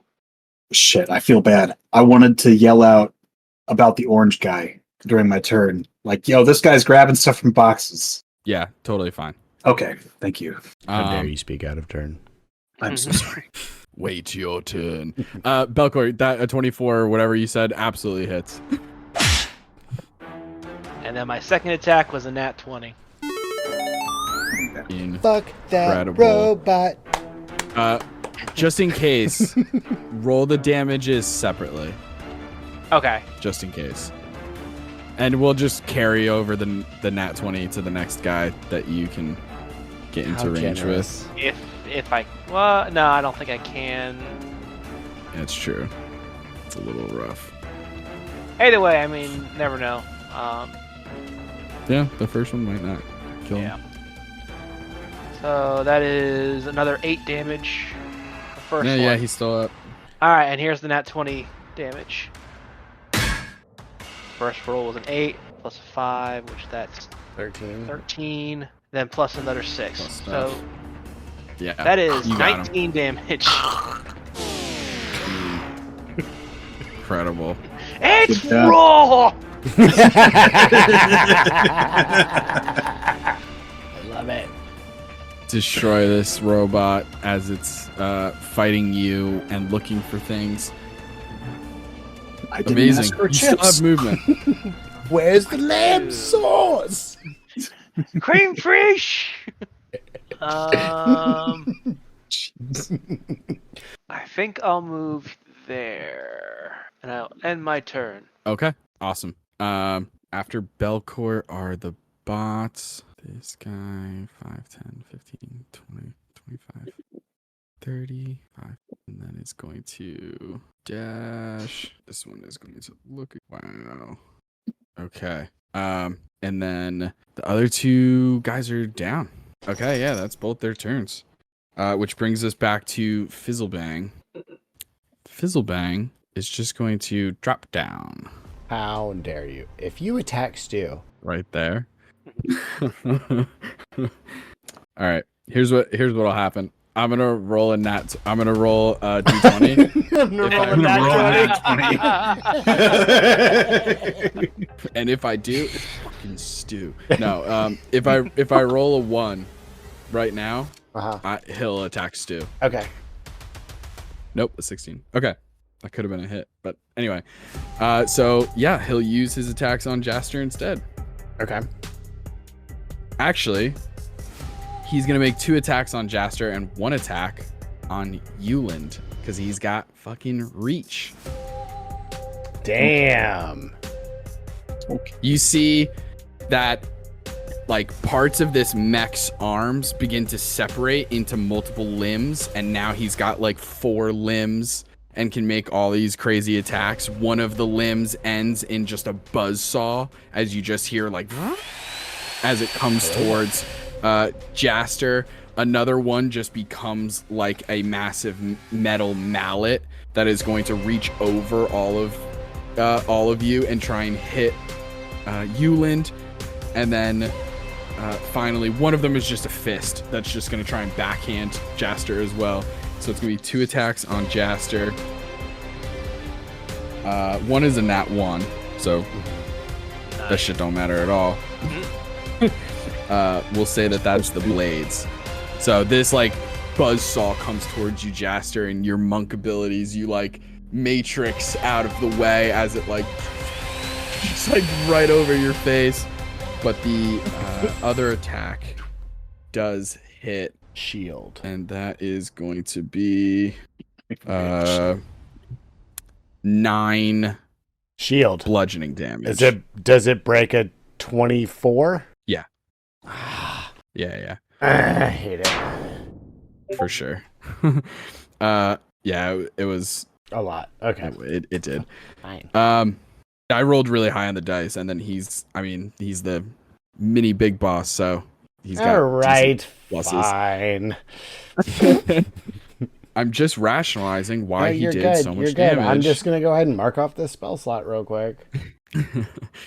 You can tell that the blade attacks are gonna be so much worse. It's gonna be like very bad, but that didn't hit. And then we're gonna make an attack on. Ooh, that's gonna hit Uland with a 23. Yeah. And that is Oh damn it! I didn't use fucking Stu's reaction. What an idiot! What an idiot! 10 These are all points of melees, damage. right? Ooh. Uland. All right. Thank you. Yeah. Things are bad, guys. Jastor, that is your turn. Okay. Well, I'm not a fan. I'm not a fan of what just happened. It's gonna be weird, but it's gonna be my move. All right. I'm going to go ahead and stash my shield, Okay. my actual shield. Did we say that was object interaction, or is that a bonus action? Yeah. No Okay. object. Okay, cool. Dope. So I'm gonna stash my shield. And then I'm really gonna try to lay into two-handed, just lay into Big Bad Yeah. Fizzlebang. Start trying to hit Fizzlebang in this mech suit. Oh yeah, it's a 17 plus 8, so 25. 25 will hit. Hell yeah. That is 10 damages. Okay. And I'm going to, as my bonus action, call to Stu. Hey, Stu, fuck those robots. And Stu's going to take a step, and I'm going to do Burning Hands. I think it's a 10-foot or cone. 15-foot cone. The 10-foot cone? 15-foot cone. Yeah. 15-foot cone. So yeah, I'm going to do a 15-foot cone on yellow and pink there.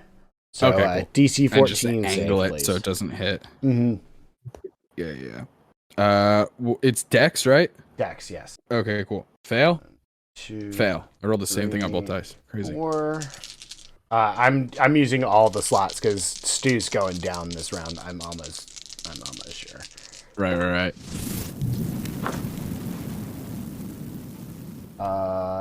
10, 14 damage to both. Damn.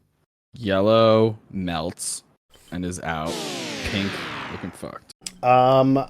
I think I'm gonna take a stance with Stu in the meantime. A flanking stance with Stu. Okay. Okay, cool. And then I'll call that my turn. Okay. Awesome. There's only one more of this type of bot left. It's just gonna make an attack on Uland since it's kind of doesn't make sense for it to move away. Miss. And 17 is a miss, is it not? Correct. Yes. Two more attacks on you, Uland, as it tries to make these palm strikes, and Something you manage finally to. didn't beat my AC of 20. Yeah, I've just been rolling weirdly good. Well, having advantage with flanking has been a huge help, as it turns out. Go figure. Oof, I had no chance. All right. Nice.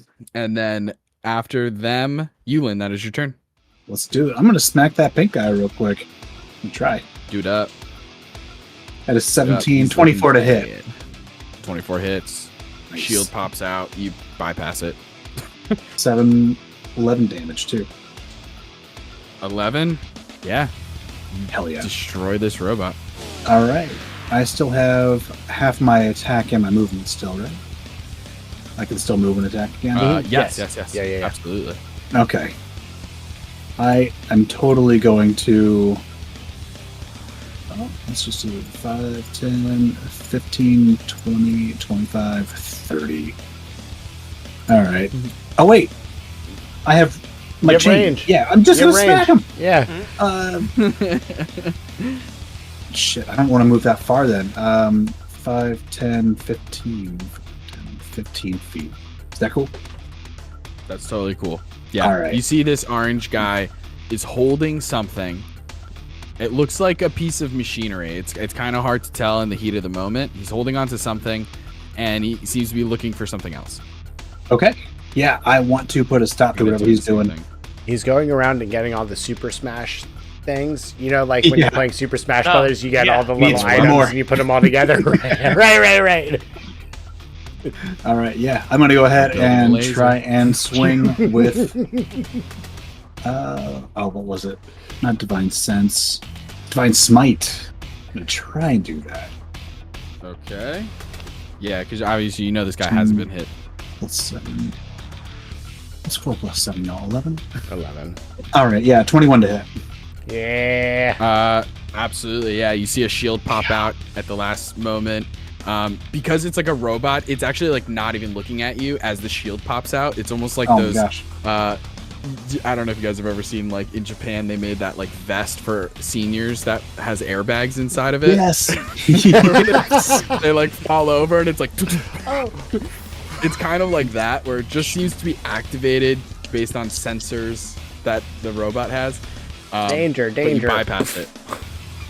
Let's for one level 1 spell slot. I'm getting 2 additional D8 of damage here. 7 plus 6, 13 damage.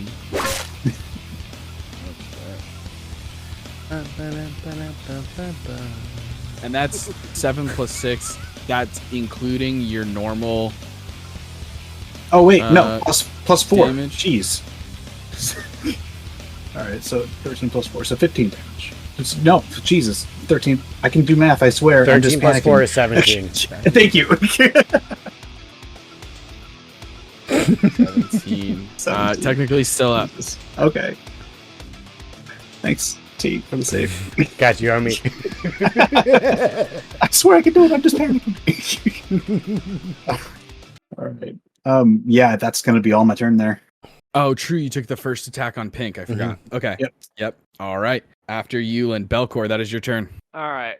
So I can only move 25 feet. I'm going to move here. Would you say that I can't see this one, but I can see this one? I would say you're going to have an easier shot on green. Mhm. Yeah. I've been super zoomed in for Twitch, and like I just honestly did not see anything but this corner that we've been working in right now. Oh, there's a warehouse full. It's a big map. It's Hold on, just let like me, it was one of those Let things. me do this for Twitch real quick so everybody can see. All right, and then we'll go back to combat. Yeah, it's a cool map. Fizzlebang was originally chilling in that center section, which in my head, that top part that has the one box missing on the top part of that middle section, my plan in my head, you could go under that. Like there was like a box missing, and you can kind of like go under it, you know.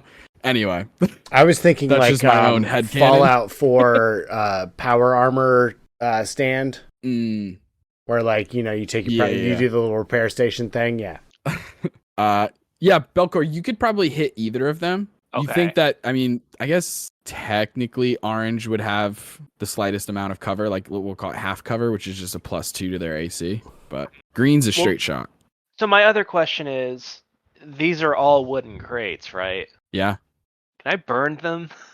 I mean, you could light a crate on fire for sure, yeah. Okay.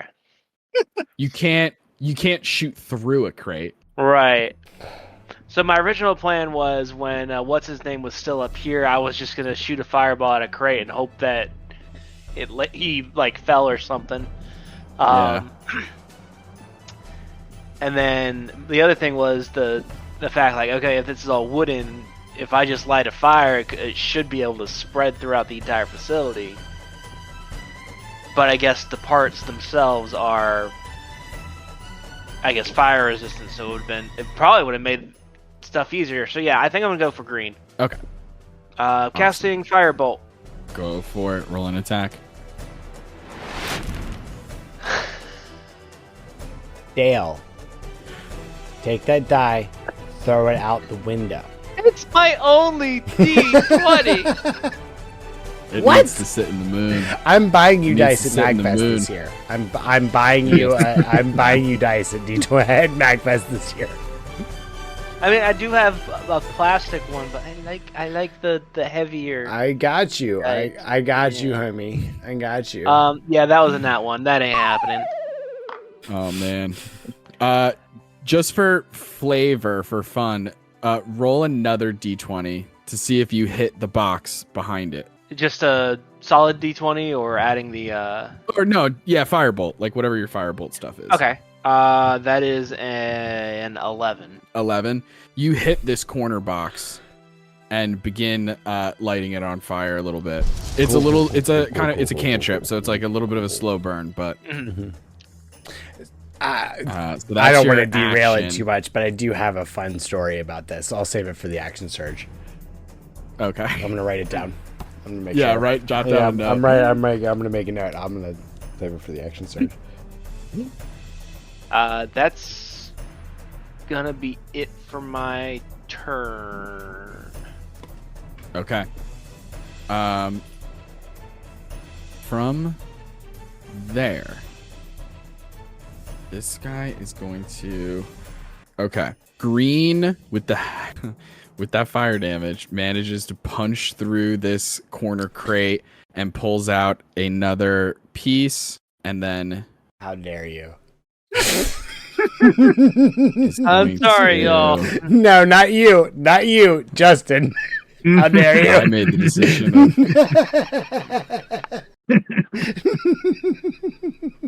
As soon as I you said respect the burning shit out of crate, I that. said, I "That's a good respect it idea." so much. I respect it so much. But how dare you? That's actually a pretty good idea. Swears for you, Uland. Yeah. Orange tries to get by you. All right. That's why I'm giving you an opportunity. Shoot. Okay. 13's not going to hit. No, it is not going to hit. All He right. does get by you. The Sentinel. Uh-oh. Okay. And then Don't say uh-oh. green. Uh-oh. These two get together. Orange is going to give all of the items to green, and then orange will step here. That is, yeah, because green used his turn to break into the boxes. So that's their turn. Do I see that they're doing shit? Weird, hinky shit? Probably, yeah. Okay. Probably. It is now Fizzlebang's turn. Fizzlebang is going to Dun, dun, dun, dun, dun, dun, dun.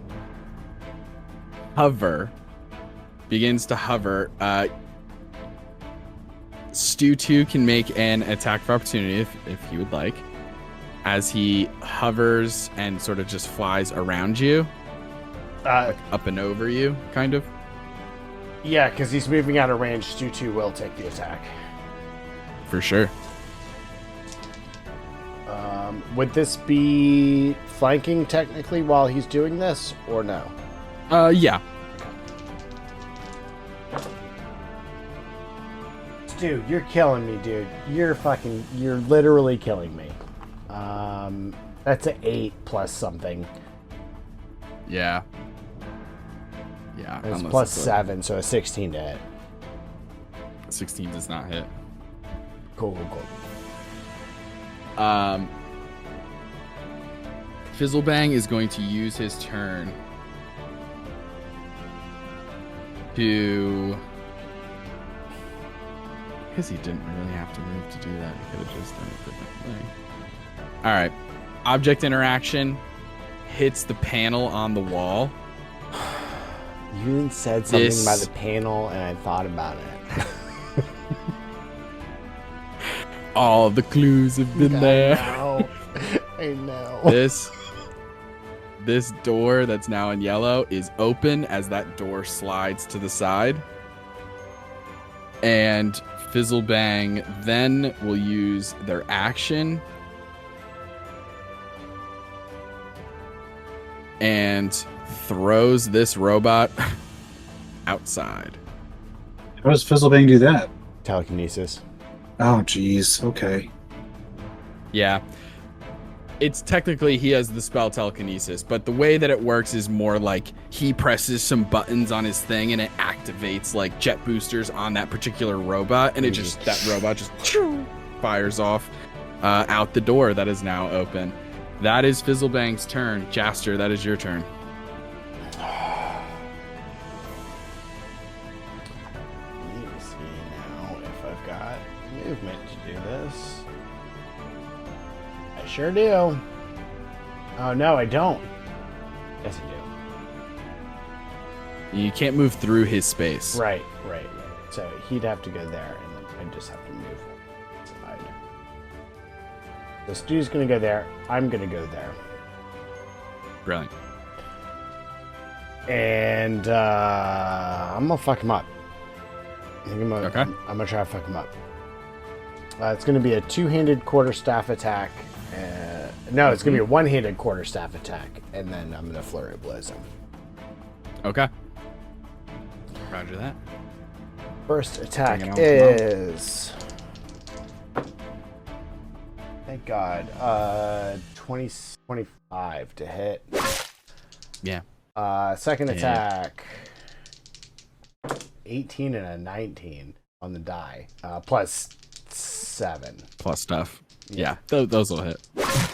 And then another 18. Fuck yeah. Nice. All right, so all three of those are going to hit. Okay. 1, 2, and it was a single-handed quarterstaff attack. Bang, bang, bang. 8 plus 13, 21 damage. Okay. Yeah. You use your quarterstaff and then just straight up fists to this like mech. Yeah, it's like, so it's got version this of a weird, Gundam. so the quarterstaff has this weird springiness to it. So I know it says it's like a one-handed attack, but it's kind of like I smack it and then it's got like a springiness to it. So like it hits the ground and then like bounces up into the air. And then I do just like this cool little like kick combo on this full fucking Gundam because sure. And yeah, and then I land, cool fucking pose, and catch the fucking staff, and I'm like, all right, let's go, motherfucker. Hell yeah. Dope as hell. Action, bonus action. You still have some movement, or are you staying there? I'm gonna stick right here. Okay. Those bots are out. Uland, that is your turn. Okay. I'm thinking about how to do this. I'm gonna try and do something here. I'm gonna attack this orange guy. And try and take him out because he's already taken some damage. Mm-hmm. It was 17 plus 24. 24 will hit. All right.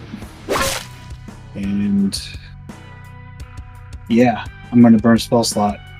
Well, no, I'm not going to burn a spell slot. This I'm guy going is to- looking so fucked. Okay, that's Please don't burn a spell slot. max damage. Nice. Max damage on the 8. You love to see it. Hell yeah. All right. Incredible. Now that door is open. I can see that green bot still. Yeah, Okay. absolutely. Technically, he would be 5 feet to the left. Like he's even a little bit further than he actually appears on the map. But Okay. because the map cuts off, Sure. he's booking it. He's going as fast as he can. You do see that things have opened up on his back. Like compartments have opened up on his back, and you do see some like propulsion. It's like My Hero Capabilities. Academia, what's his face's little jet Yes. powered legs.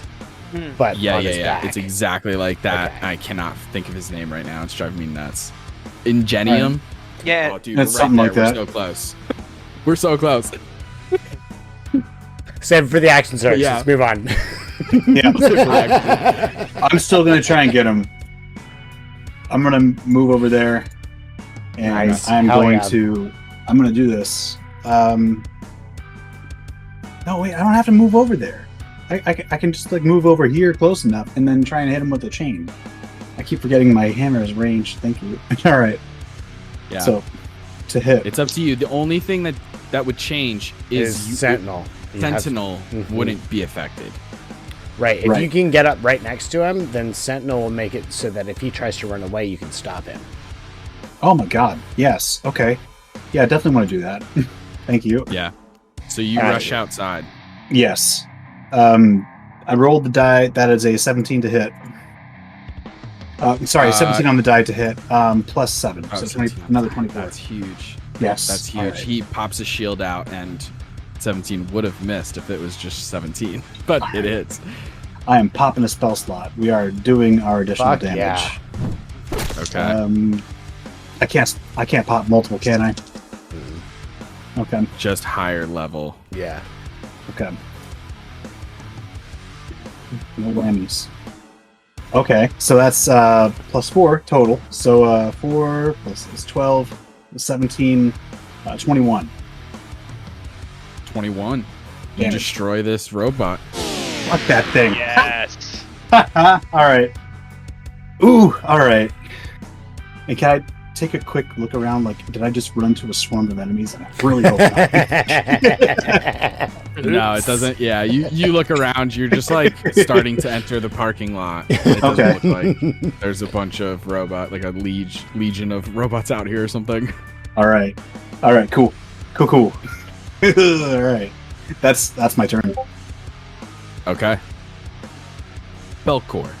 So that is your turn. All right. I am actually gonna dash. For sure. So that gives me 50 feet of movement. So I'm gonna move there. That will. No, that'll be my turn. Okay. Awesome. After Belkor, Fizzlebang's turn. Fizzlebang doesn't know yet that Uland succeeded, because technically Uland would be like one square. Here, I'm gonna delete this guy and I'm gonna move Uland just there.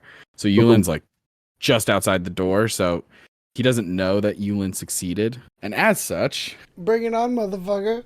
hmm yeah, he will. I worry. Shield. Shield. Good. Good. 1,000%. 1,000%. Okay. But honestly, Uh, because I put my actual shield down, shield only brings me to a 21. Got it. Also, is Stu 2 making any reactions that I need to know about before I Oh, start shit. rolling dice and stuff? Yes. First attack is going to be a disadvantage. Okay.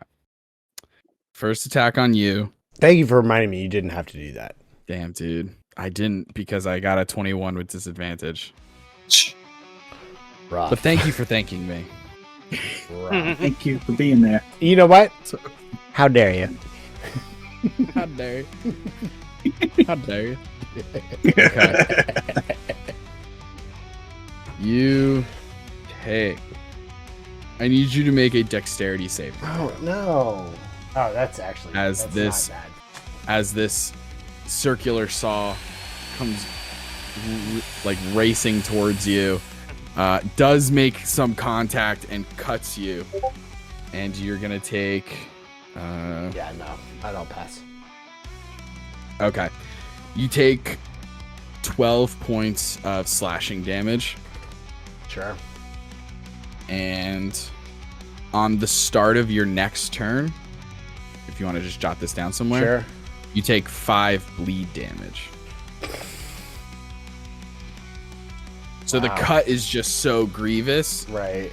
that it bleeds over into the next turn, essentially. Okay. And it's my turn next. You though. go right after him, Yeah. yeah. So you could just minus it now. That's however. Well, Is that his whole turn? No, that's one attack. He gets 3. But each attack is different. So that's the Sure. blades. That's the worst one. Is the circular saw. I'm in trouble, guys. Second attack is on Stu 2. Miss, I think. That's an 11. No. Um, He's got a hard 15.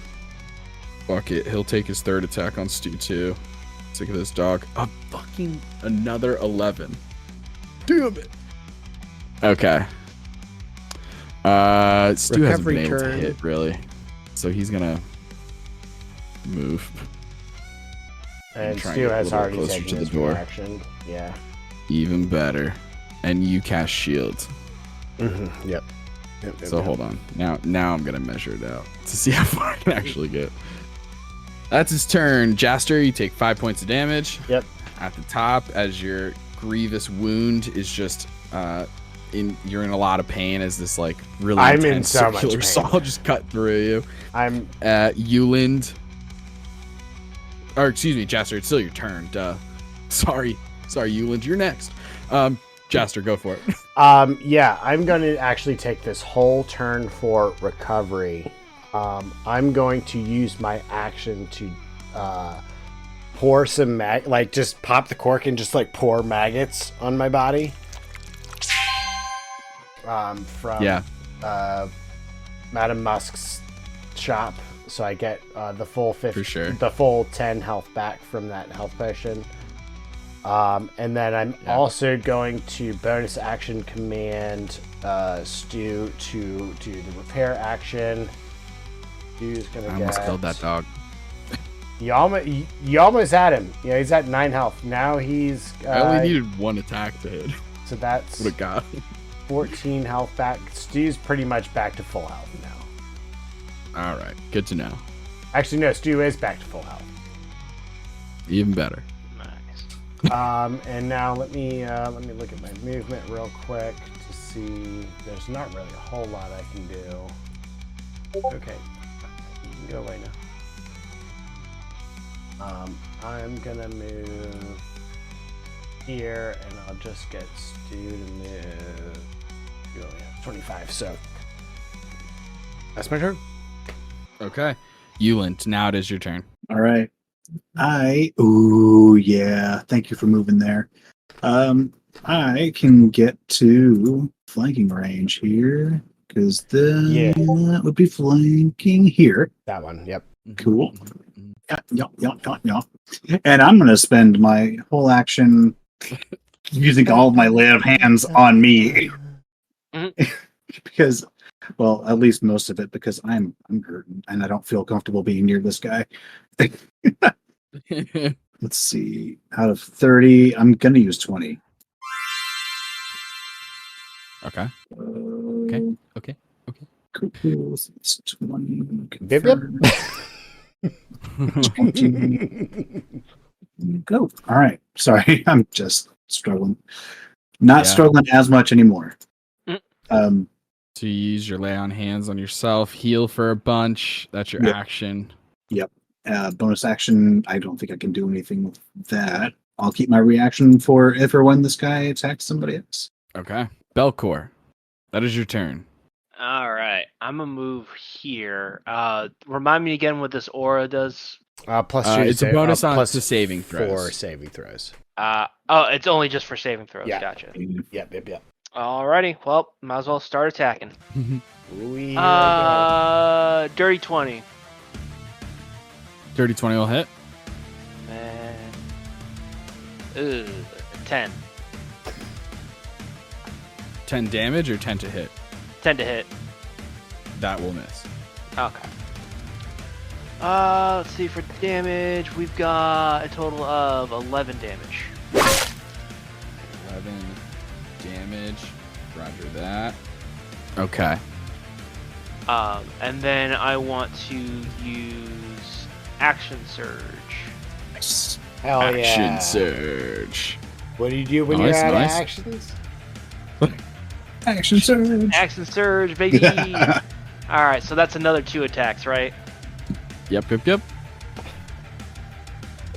baby! Yes. Incredible. You love to see Incredible. it. Alright, You love to I'm see rolling it. for the next attack. Yeah, fuck this guy up. I want to That's, see all of these damages all together. It's a 14. 14 will miss. Damn. Fortunately. You keep your shifty hands to yourself, too. Your shifty little snake hands. That's 13 damage. 13 damage.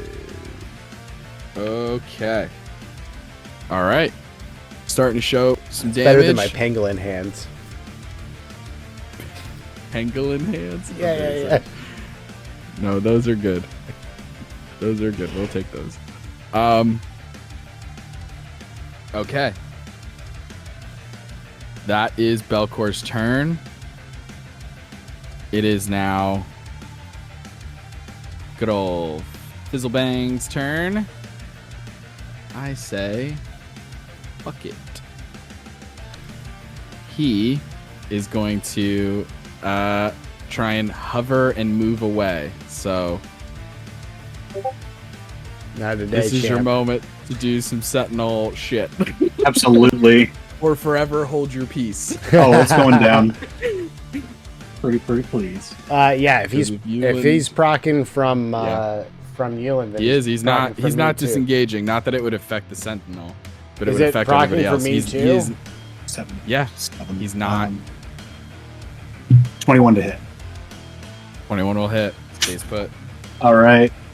Oh, I And don't. One. I don't. I will Yeah, burn. Belkor, you get an attack of opportunity if you want. I'll take it. Yeah. So that's just rolling a d20. Yeah. he wanted to hold on to. It's his an action. attack roll. It's a straight up attack roll. Okay. Okay. Yeah. I'm That's burning a just level one 2 attack, slot right? for this. Yeah. 48's coming at you. 19 Dirty hits. 19. Dirty 19 anyway. Cool. Yeah. Yeah, the 19 does filthiest. it. Cool. I totally miss. I rolled a 6 on the die. 14, 15, 16, 17, 18. 18 damage. And then plus another 11 from my end. Nice. Nice. Okay. I'm He amazed. is going to.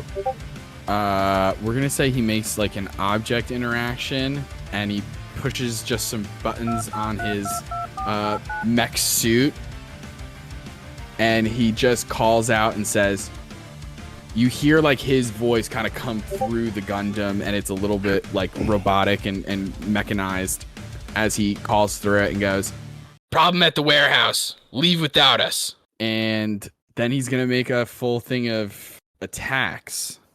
Now, where did he move to? Because he has to actually move to proc the attacks. He was going to move, but because of Sentinel, he No, didn't move. but Sentinel procs on an opportunity attack, which procs on leaving a space, an endangered space. So where did he move to?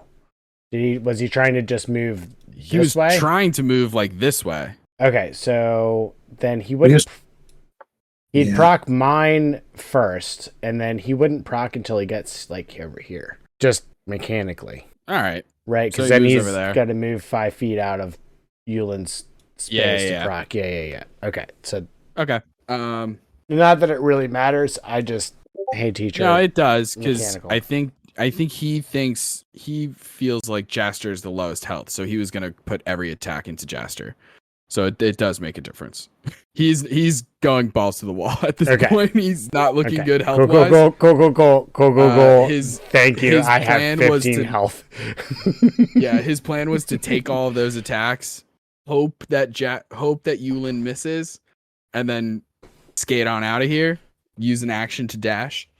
But that didn't happen. And so now he's going to do other stuff. I think he's going to go and put everything into Uland, though, because Uland did a ton of damage and also did a ton of healing. Double threat? I don't think so. And so we're going to do all 3 attacks. Bye, y'all. I got you on me. It's cool. I missed Stu 2 twice, so if I can do that. Stu 2's got an AC of 15. Stu 2, but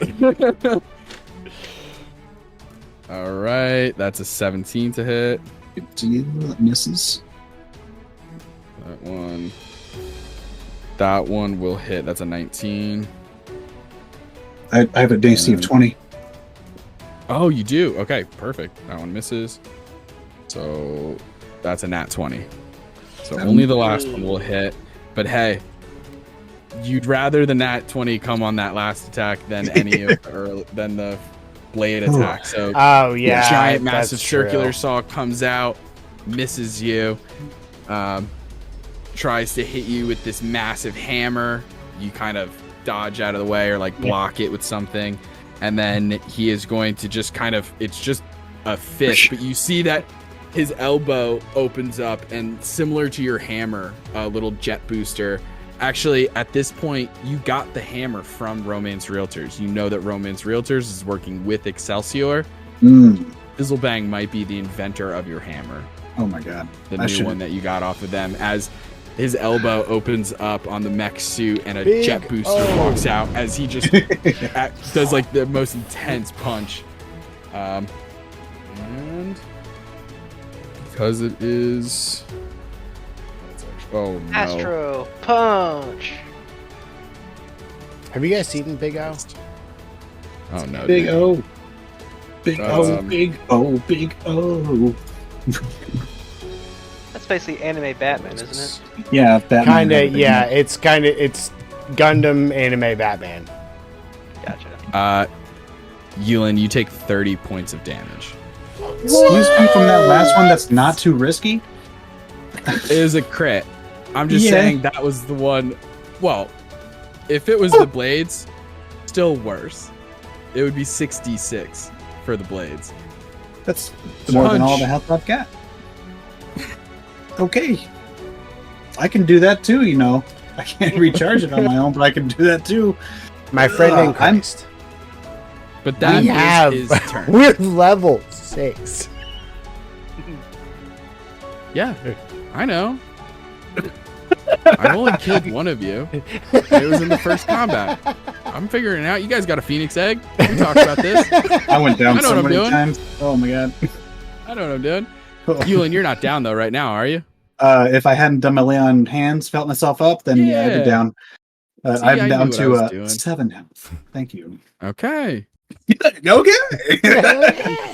So what you're saying is you're up and fine. You know what? I wish I had Miss Madam Musk's bell right now. Just keep that on my shoulder. Just. Jastor, that is your turn. Okay. Yeah, I'm going to scooch my booch right over here. Yeah, scooch that booch. I'm scooching it. And we're going to go ahead and do... I have 1 key point left. I'm going to do 3 attacks on this asshole. Bring it on, come on. I forgot about Fury of the Small. Fury of the Small is coming out on this right now. I have 1 other feature of goblins that I haven't used before. It's happening right now. That's not going to hit. 16? 16 misses. 17? 17 hits. 17 hits. All right, cool. With advantage? You're rolling with advantage? Yes, I am rolling with advantage. Okay. I forgot about the quarter stuff's a +1, so I get a +8 instead of a +7. So first one's a hit. Second one, that's super cocked. It's a 18 to hit. Third one is a Nat motherfucking. Oh 20. yeah. Canceled. He uses a double reaction and cancels that. No, kidding. All right. Just to says let right you know, here in the this map sheet on that I Twitch wrote. is no longer there. Oh, sorry. Oh, So yeah. sorry. Thank you, Del. So sorry. There we go. It's back, right? Okay. Yep. Primo. I need a third monitor so that I can concurrently render 3 things at once. That's what's going on. Right. Boo. All right. Actually, that's a 4. All right. 4, 5, 7, Roll out. 11 plus 13, 24 damage. Nice. Jastor, how do you want to do this? Let's go! Yes. All right. So, Jastor took a turn, just took a beat, just to kind of like heal up, get back in the thing. He's closed all his wounds or whatever. I think he finally lands the weird quarterstaff launch off of his hand. So the first hit is just during his off turn, he collapsed the staff, loaded it back up. Now this turn, he takes the quarterstaff, launches it out of his hand. It freaking plinks Fizzlebang right in the head. And then he just does this crazy, like, hurricane, or not hurricane, but like suicide kick, where like it's like a front flip with a spinning heel on the top, like just does like a straight up BAM! And just lands a heel on the top of this robot with crazy strong force and shatters it, or kills whatever. However he dies, this robot's done. Yeah, absolutely. I would prefer to do non-lethal with this. Like, I'm not trying to kill the guy. I would like to just break the robot and be done. You absolutely break the mech suit itself as you see it like goes into some sort of like emergency mode and begins to open up, and inside is a small elderly gnome, David Fizzlebang, inventor extraordinaire, but physically not much to deal with. Yeah. I snatch him right out of the robot. As you grab onto him and he is out of the robot, we are out of combat. He is like, his nose is bleeding. He looks beat up. Like there are, when you break the head of like his head was inside of the robot's head. So yeah, it didn't feel good.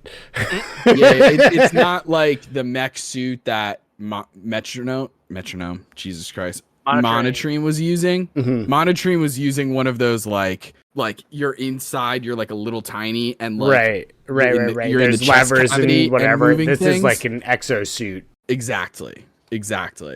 So like when he's taking these huge hits, his body is taking some of those hits, some of the damage is affecting him. So he comes out and he himself is at like the equivalent of 1 hit point, on the verge of collapsing. And through the blood that he's like spitting out of his mouth and his nose is bleeding, he begins laughing. And he's like, too late. You may have gotten me. You may have taken down the realtors, the detectives, Monotreme. But Avanasti is gone. He's gone by now. There's no way that ship is still there at the harbor. And if you think that we're the end of it, there's people above us. This story isn't over yet. And then just collapses into a pile of just broken bones and blood. Here you go, Uland. You can lock him up. And I just straight up bodily just fling him on the ground in front of Uland. All right. Feels good. As you guys have defeated David Fizzlebang of Excelsior, you go out. If Uland didn't hit on that fucking Sentinel hit, I'll go over it. Good shit, dude. It was a big deal because I made sure it's like one of those times where I don't remind a player of a little tiny detail. Sometimes I do, and sometimes I intentionally don't. Sean didn't say, can I see what item that green robot was carrying? Or can I grab the thing that the green robot was carrying? And that could have been intentional because it was like, let's just take on Fizzlebang, right? Yeah, 100%. But it was one of those things where like, I wasn't going to say anything because then it's like Fizzlebang just has to run past it, pick it up, and then he can fly. So he's going to be like, boom, and just fly off towards the harbor. And when that couldn't happen, he made a little distress call, now you know, to Avanasti, and said, leave without us. So when you go over and you see that device that is next to that fallen robot just outside the warehouse, you see that it looks like a 3 pieces of a device. I mean, Taylor was making a joke, but actually like almost close to what it was. It was 3 pieces of a device that needed to be put together and then would be a crucial component of their plot. This was like the mechanical portion of the device that then needed to be combined with some of the biochemistry arcane side from AstralZeneca. And when you put the two together, you can cast spells through television. So the plan was for that robot to just go and just leave the fight. And then when he fell, Fizzlebang was going to go do it. Didn't make it. However, as you're sort of like in this, I was going to call it a bloodbath, but there's only Fizzlebangs. There's literally only one person here. bleeding, and It's he's all not even robots. dead. Yeah. In this oil bath, surrounded by dead robots. All of you receive simultaneously. All of you receive a call on your phone. But not like not one of these. It's actually a FaceTime. Oh, all right. As you all answer the phone, it probably, I mean, I don't want to speak for your characters, probably expecting like Ghost or something like that, or because you're all getting it at the exact same time. Right after we killed the big bad. Right after you killed the big bad. Instead, what you see in front of you, shrouded in complete darkness, in shadow, almost unable to see them at all, you see a figure with a hood up, blocking 80% of their face, but then coming out of the shadow just barely from the nose down. And there isn't a nose, it's just slits in the face. You see a series of tentacles in front of the face. And as the figure leans forward slightly, you see strange slits in their eyes. The fuck is as that? the voice speaks to you and says, Well. It seems you've all been busy bees, interfering with my plans. I thought at first taking down Monotream, a mere pawn on the board, would be one thing, but you've taken quite a lot out of my crew there in Sphinx City. But let me assure you that there is much more behind the scenes going on than you are prepared for. I'll be seeing you shortly. Uland J. Barry, Jastor Fixadet, and Belkor the Butcher Ironbelly. I have a fan! And before the call ends, you see like a glitching effect a little bit. And in the glitching, you see some familiar symbols. These strange hieroglyphics that you couldn't recognize and that never made sense to you. The same kind of hieroglyphics that Jastor saw while, strange pizza parlor in a demi-plane. Oh my god. I probably could have said, like, hey, I want to record this call before the call happened, but now it's over. It's over! It's over!